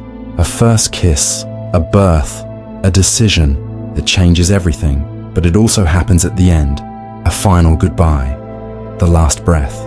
a realization that everything is about to shift, and in that moment, time stops. Not because it has run out, but because it's making space, waiting, holding, witnessing. It's as if time itself knows something important is happening, and so it waits. It waits at the end of itself. This paradox challenges our sense of control, because if time can wait, it means time is not just a force, it's a listener, a participant. It doesn't only move forward blindly.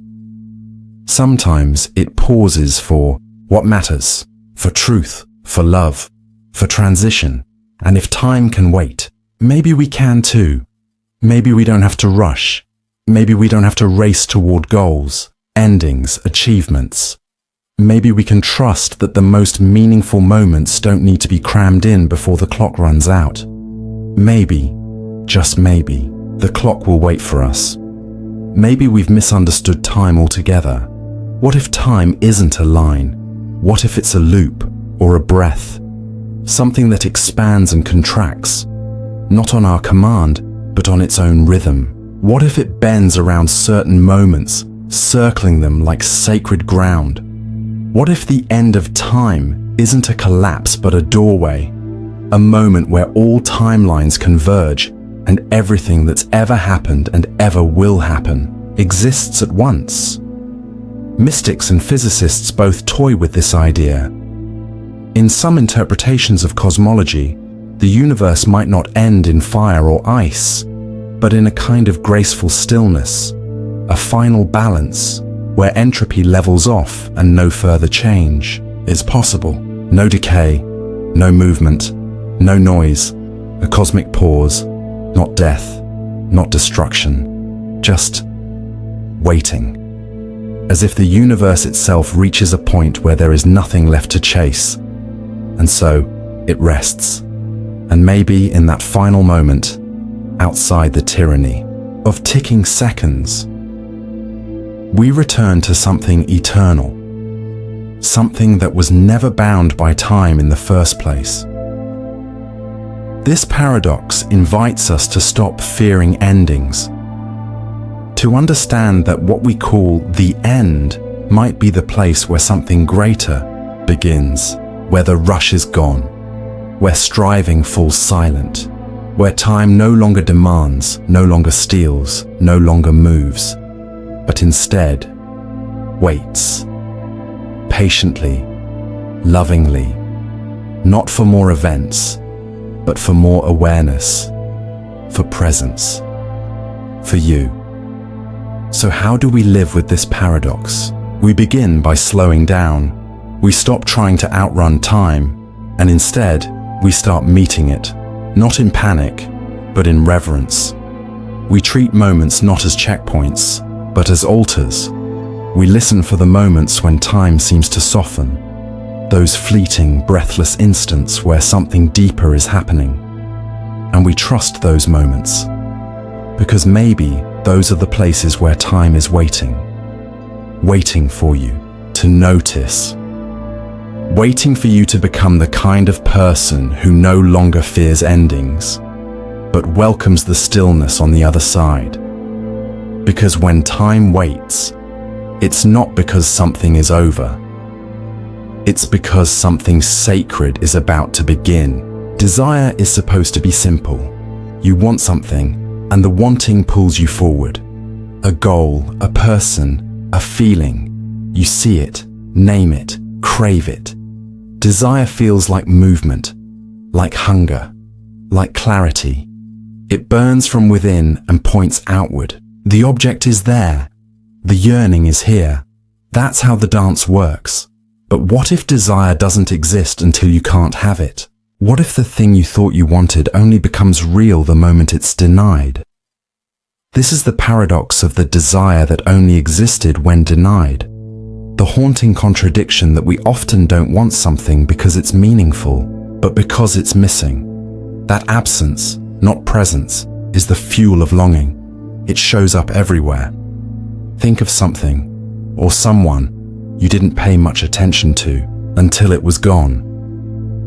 Maybe a friend you took for granted, a freedom you didn't notice you had, a rhythm in your day that seemed mundane until it disappeared.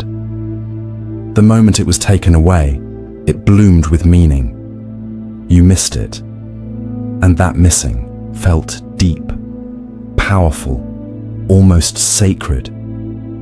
Was the desire always there, or did the denial create it?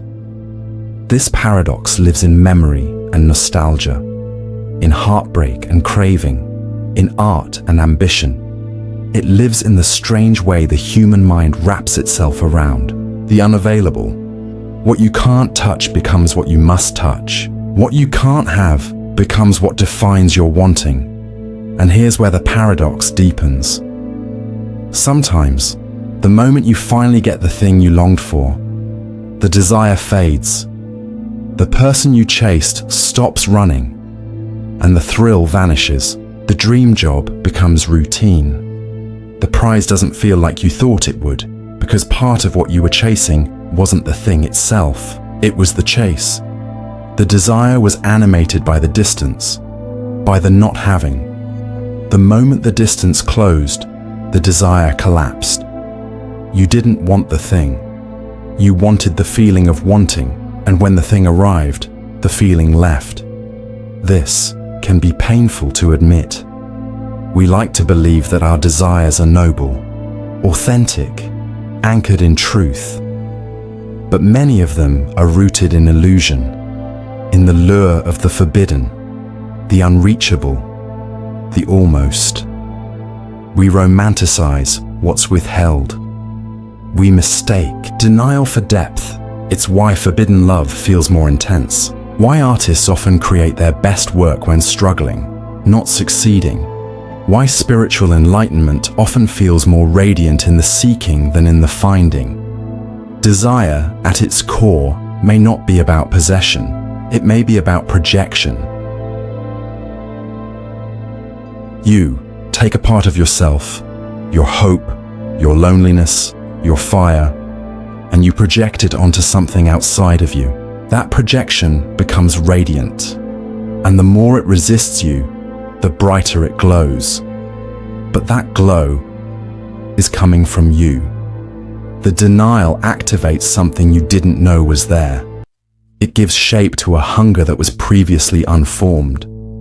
So, what happens when you recognize this? When you realize the object of your desire was, in many ways, created by the fact that you couldn't have it, you begin to ask deeper questions. Do I truly want this? Or do I want the wanting itself? Is the denial pointing to a wound, or revealing a part of me I haven't made peace with? Because denial is a mirror. It shows you what parts of yourself are still seeking validation, closure, wholeness. And sometimes, when something is denied, it's not because the universe is cruel, but because the denial itself is the teacher. It reveals your pattern. It exposes your illusion. It breaks the trance. And once that happens, the desire may no longer be necessary. Not because you no longer care, but because you've outgrown the story that made you need it. There's freedom in that. When you stop needing the thing that refused you, you reclaim your power. You stop defining yourself by absence. You stop mistaking hunger for purpose, and you begin to cultivate a different kind of desire, one that isn't born from denial, but from truth. A desire that flows not from lack, but from presence. Desire, when rooted in presence, is gentle, it's steady, it doesn't chase, it chooses. It's not about filling a hole, it's about expanding a truth. So how do you live with this paradox? You notice when your desire grows, louder in the face of denial. You get curious. You ask, what is this denial showing me about myself? You stop assuming that every powerful wanting is proof of depth. Sometimes it's just proof of distance, And you learn to sit with the space between yourself and what you crave, not as a punishment, but as a window, because maybe the desire isn't pointing outward, maybe it's pointing inward, toward a part of you that's been waiting to be seen, not by someone else, not by some unreachable dream, but by you, because some desires are never meant to be fulfilled. They're meant to awaken. And once you're awake, you realize you were never lacking. You were just learning to remember what you already are. You walk into a room and suddenly you feel different, like you're being watched.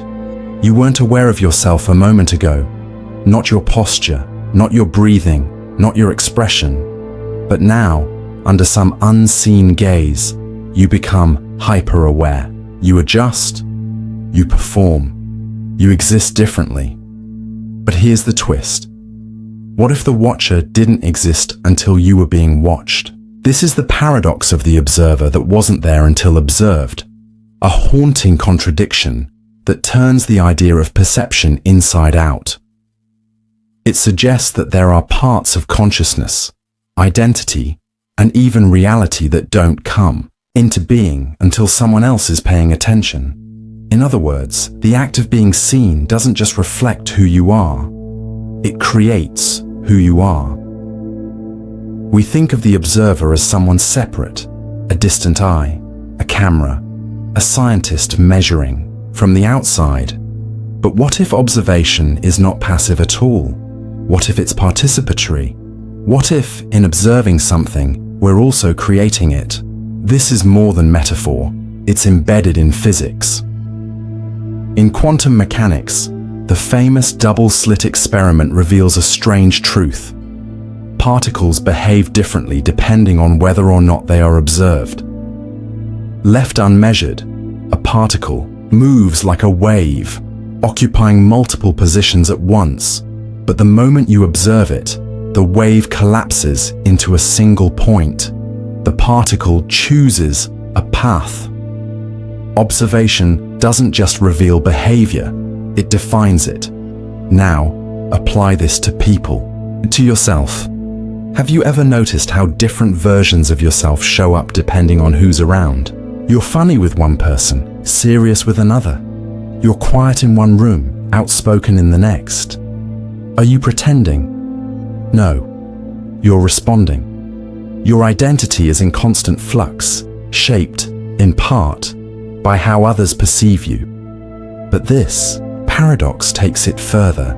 It says, the observer doesn't even exist until you look back. Not just people, any observer. The act of looking creates the one who sees. You might have experienced this with art. You stand before a painting and suddenly it feels like it's looking back. The longer you stare, the more you feel a presence. Not in the canvas, but in the space between you and it. You came to observe it, and now it's observing you. It didn't exist as a full experience until you brought it to life with your attention. And here's where the paradox deepens. That might be true of your own self. Because who are you when you're not being seen? Who are you when there is no mirror, no gaze, no feedback loop? Do you exist in the same way? Or are you a kind of quantum presence? Real, yes, but uncollapsed. Potential not yet defined. It's not that you're fake when others are around. It's that the act of being perceived activates a different layer of you. A layer that wasn't visible, and perhaps not even real, until someone else's attention gave it shape. This is both fascinating and terrifying, because it means parts of you may never fully exist unless they are observed. And it also means, by observing others, you are helping them become more real. Not in some mystical sense, but in the most human way. We all want to be seen. We all long for reflection. And in being seen, we learn how to see ourselves. The child who is ignored does not develop the same internal world as the one who is witnessed, encouraged, mirrored. Presence creates presence, and so the paradox invites a radical kind of responsibility. What are you bringing into existence when you look at someone? What are you awakening in them? Do your eyes say, "I see you," or "You don't matter"? Your observation creates realities, but the paradox doesn't stop there. Because if the observer isn't there until observed, then even you, the one doing the watching, are changed by the act. You think you're separate, that you're standing outside the system. But the moment you observe something, really observe it, it observes you back. It shapes you. You are not just the observer, you are the observed observer, a loop, a mirror within a mirror. You see the world, and the world sees you. And in that exchange, something is born. Something that wasn't there before. Not just perception, but presence. So how do you live with this paradox? You slow down. You recognize that seeing is not neutral. You become aware of what your attention does, how it shapes, bends, transforms. You learn to observe with care.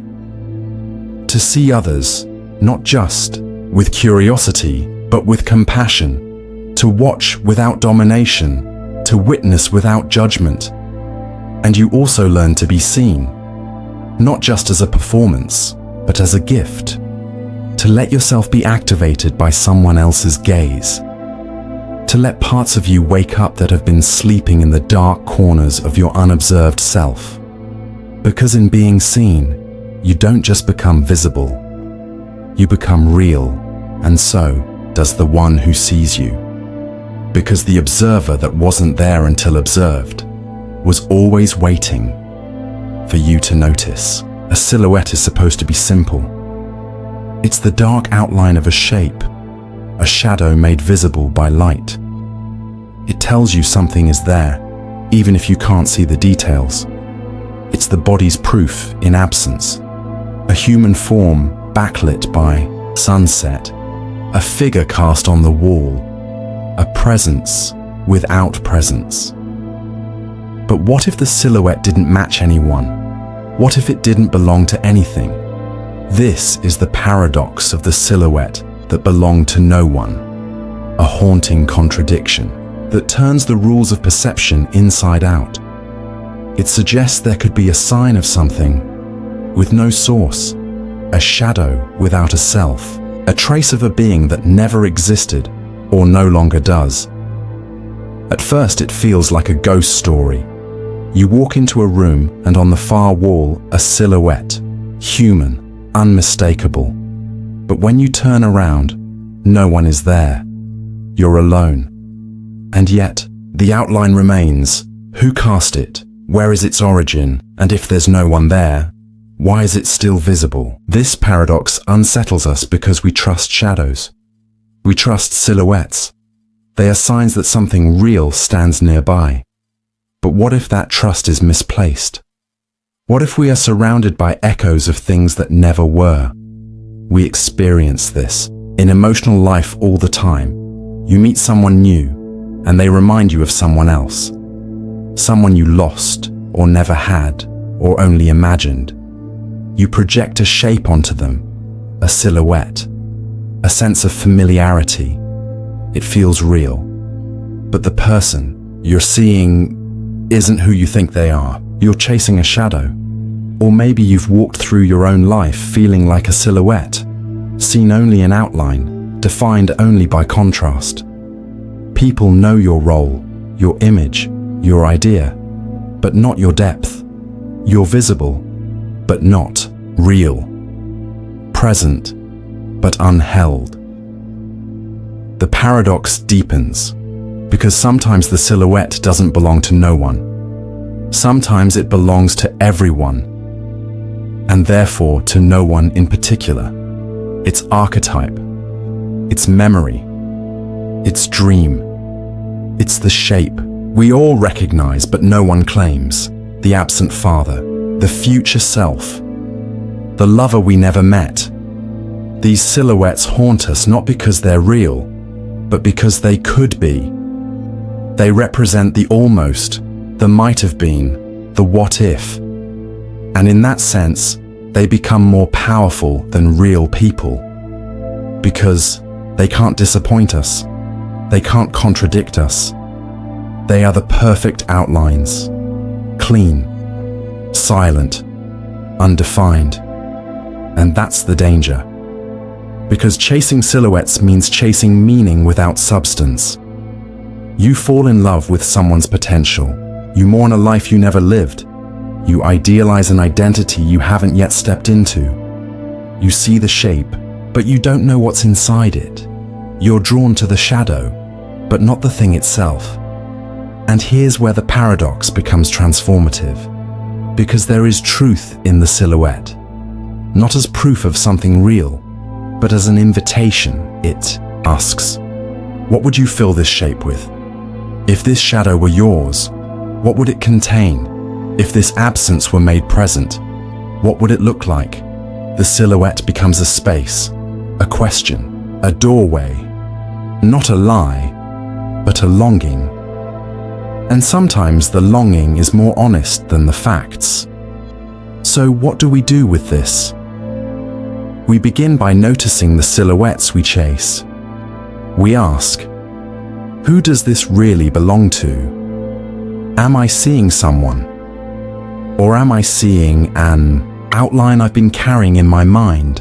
And when we feel like silhouettes ourselves, when we feel unseen, flat, defined only by our outline, we ask, who have I allowed to shape me this way? What light am I standing in front of? And do I want to keep casting this shadow? Because the silhouette isn't fixed. It's shaped by light, by contrast, by where you stand. And the moment you move, the shape changes. That's the freedom in this paradox. You are not the outline others assign to you. You are not the ghost someone else is chasing. And the things you long for, the silhouettes that haunt you, don't need to remain empty. You can step into them. You can become the presence that gives the shadow meaning, or you can let them go. You can see them for what they are. Projections of hope, fear, memory, desire. And you can decide, is this a reflection or a phantom? Is this a path to wholeness or a distraction from what's real? Because not every shadow deserves your attention. Not every outline needs to be filled, and not every silhouette belongs to someone. Some are just remnants, some are just echoes, and some are waiting for you to finally step out of the light and become something solid. We think of beginnings and endings as opposites. One starts where the other finishes. Beginnings are about birth, possibility, opening. Endings are about closure, death, finality. The line between the two feels clear. You can mark it. You can mourn it or celebrate it.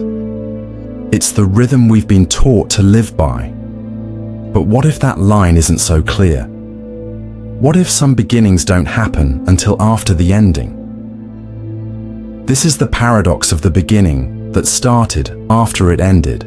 The strange idea that sometimes the real start only becomes possible once something else fully, completely dies. Not when you planned it, not when you wanted it, but only when there's nothing left to hold on to. Think about it. How many things in your life truly began after a loss? A relationship ends, and only then do you discover who you are without it.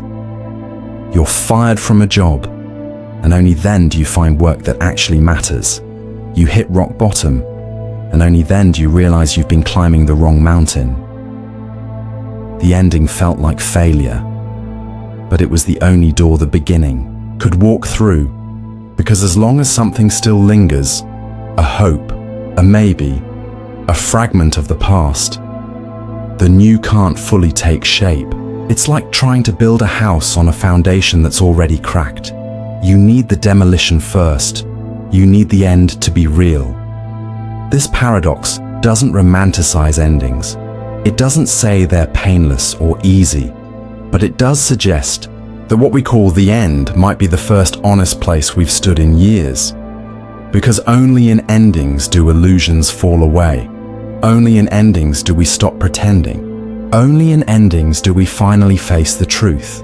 And the truth, however brutal, is the soil where beginnings grow. The paradox is echoed everywhere.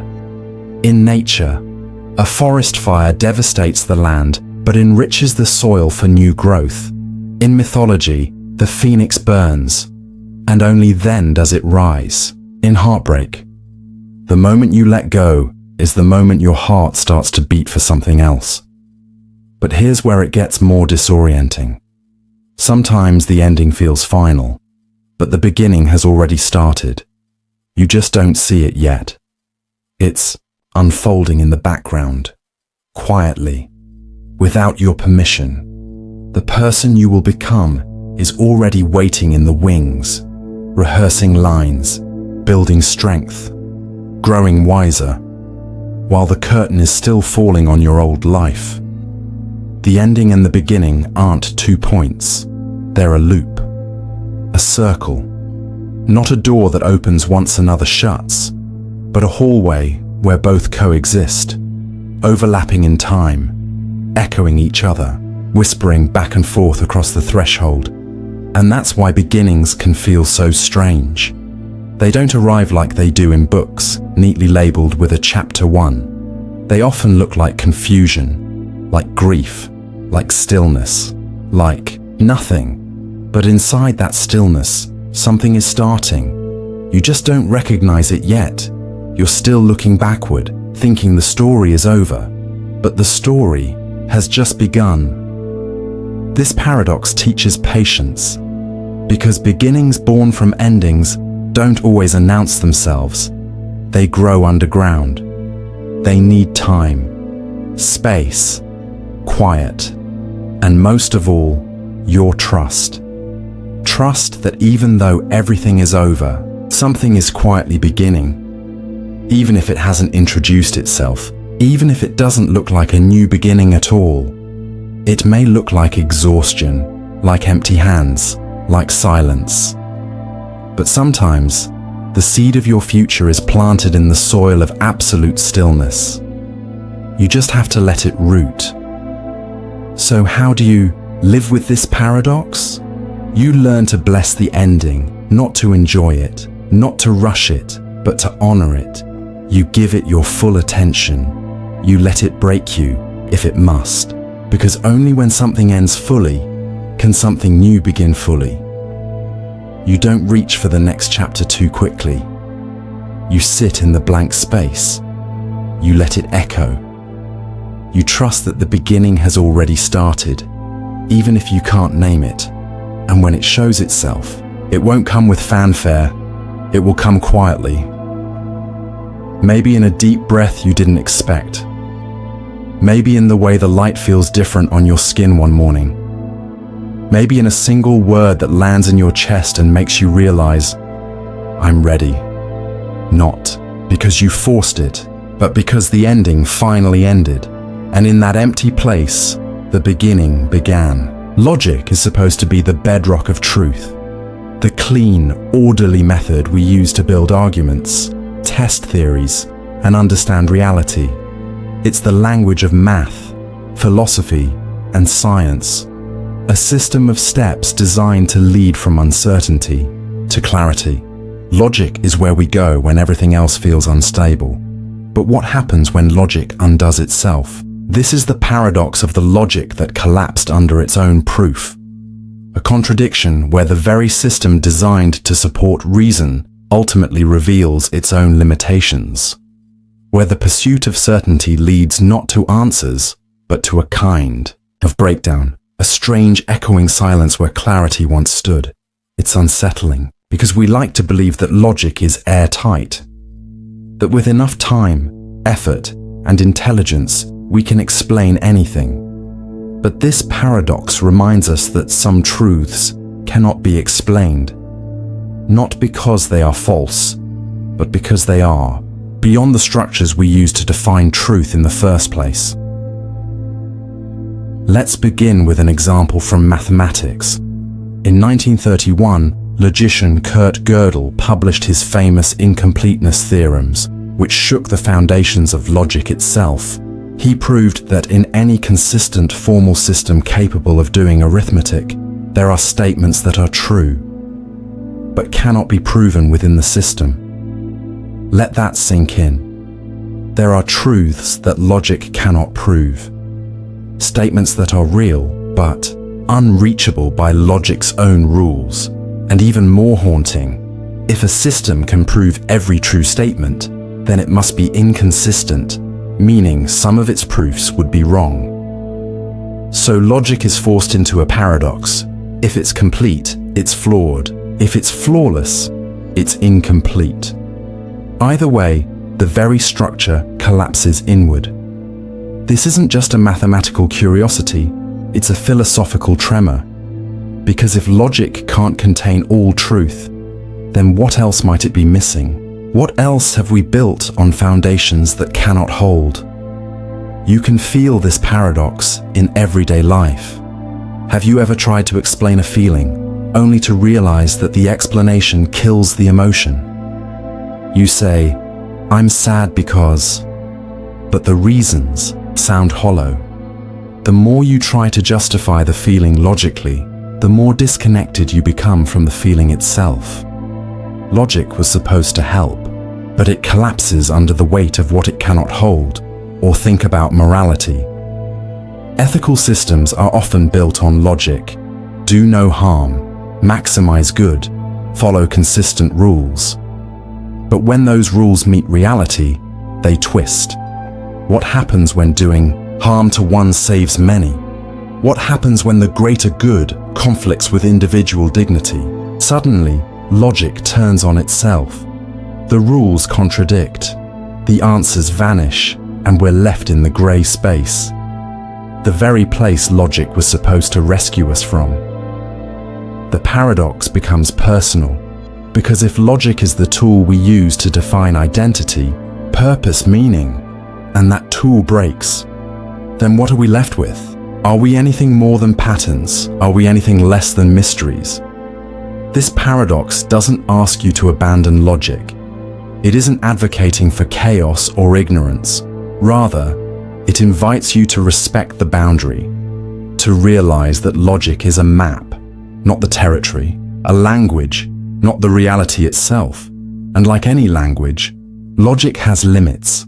It works brilliantly within its scope, but it cannot contain everything. There are experiences that cannot be proven, but are still real. There are moments that cannot be justified, but still matter. There are truths that collapse, the structure trying to hold them. This isn't failure, it's depth. It's what makes us more than machines. So how do you live with this paradox? You learn to use logic without worshipping it. You let it serve, not rule. You apply it to build, to test, to refine, but not to reduce everything to a formula.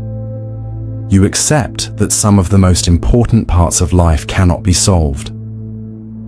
Love, grief, wonder, art, consciousness. You can analyze them. You can diagram them.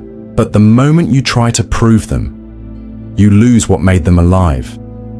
Because some things don't need to be proven to be true. Some things disprove the need for proof by their very existence. And when logic collapses, don't panic. Smile, because you've reached the edge of the map, and beyond it, there is mystery, there is feeling, there is truth that no system can hold, not because it's flawed, but because it's too whole. We're told to find ourselves, to know who we are, to look within, to define our identity with clarity and confidence. The modern world worships the idea of selfhood, a stable, distinct you that persists across time, personality, quizzes, Instagram bios, and therapy sessions. Your sense of self is the foundation upon which everything else is built. But what if the self vanishes when you stare at it too closely? This is the paradox of the self that faded the more you focused on it. A contradiction where the very act of looking inward causes what you're seeking to dissolve. The deeper you search for you, the more the edges blur. The more questions you ask about who you are, the less certain you become. It's like holding a snowflake in your hand, intricate, beautiful, seemingly solid, until you touch it. Then it melts. So what is the self, really? A name? A story? Pattern of thoughts, memories, feelings? You may think of yourself as a singular entity, but neurologically and psychologically, there is no fixed you in the brain. There's no central self-center. Instead, the self appears to be a narrative, a process, constantly rewritten based on memory, emotion, social feedback, and attention. It's not a statue, it's a stream. And like any stream, it changes shape depending on what flows through it. This becomes clear when you attempt deep introspection. Have you ever meditated, not to calm your thoughts, but to observe them? You sit quietly, looking inward, and at first you find sensations, then thoughts, then emotions. But when you ask, who is the one thinking this? Things get strange. You try to find the observer, the real you behind the thoughts. But there's no fixed center. Every layer you uncover reveals another observer behind it. The self becomes mirrors facing mirrors, endless reflections with no original source, and the more you try to pin it down, the more it slips away. It's not a trick, it's the nature of consciousness. You are not a single solid thing. You are a process watching itself. And that process cannot fully observe itself, because it is always changing in response to observation. Just like in quantum physics, where observing a particle collapses its wave function into a defined state, observing the self collapses its fluid nature into something that looks solid, but isn't. The act of looking defines, but also distorts. The self exists most naturally when you're not focused on it. Think about the moments you feel most you, not when you're overthinking or analyzing, but when you're absorbed, in music, in movement, in deep conversation, in awe, in love.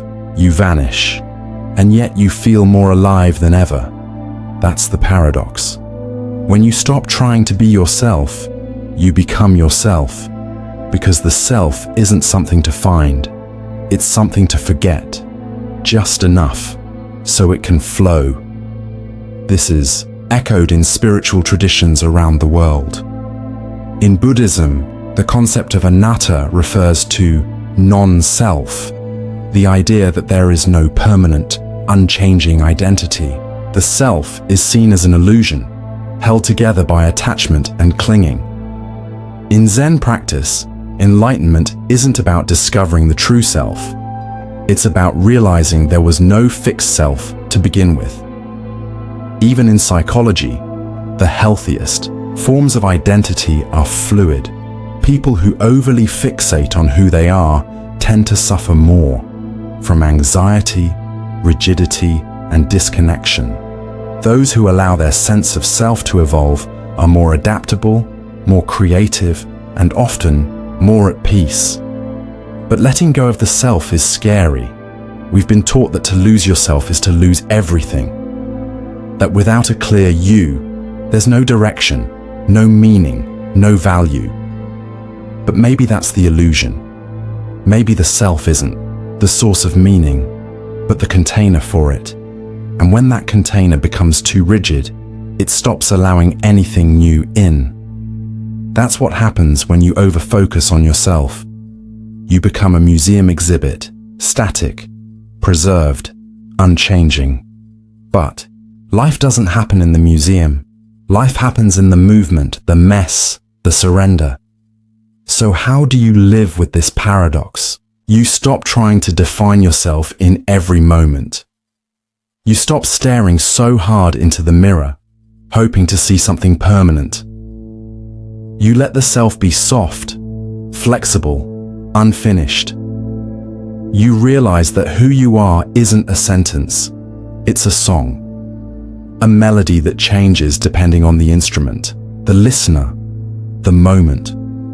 Sometimes you'll feel sharp and clear, other times blurred and undefined. Both are true, because the self is not a destination, it's a dance. And sometimes, the best way to be yourself is to forget yourself. Long enough to become not who you think you are, but who you already were, before you tried so hard to find it. So, what have we done here? Over the course of 25 paradoxes, we've traveled far beyond the borders of certainty. We've wandered through thought experiments, broken clocks, quantum riddles, and mirrors that watch you before you even arrive. We've questioned time, shattered identity, and stared into reflections that stare back, not with answers, but with invitations. This wasn't about solving anything. It was about staying with the unsolvable. Because in a world obsessed with clarity, paradox is a rebellion. It reminds us that not everything real can be explained. That truth can wear two faces. That logic has its breaking point. And that sometimes mystery is not a failure of understanding, but a deeper form of it. Each paradox in this series has pointed to something hidden just beneath the surface of how we usually think. That desire grows stronger when denied. That time can wait for us. That the self dissolves when stared at.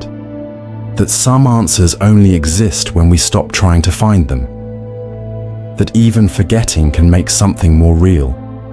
And running through all of these, a deeper idea that you are not separate from these paradoxes. You are made of them.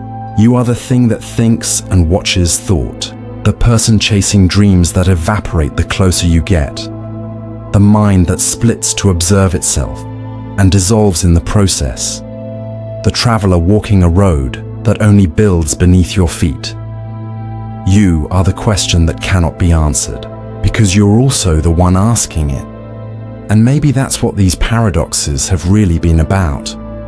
Not to explain the world, but to reintroduce you to it, to show you that the ordinary is already impossible, that you live inside contradictions every day, and they haven't broken you, they've shaped you, because paradox is not chaos, it's depth.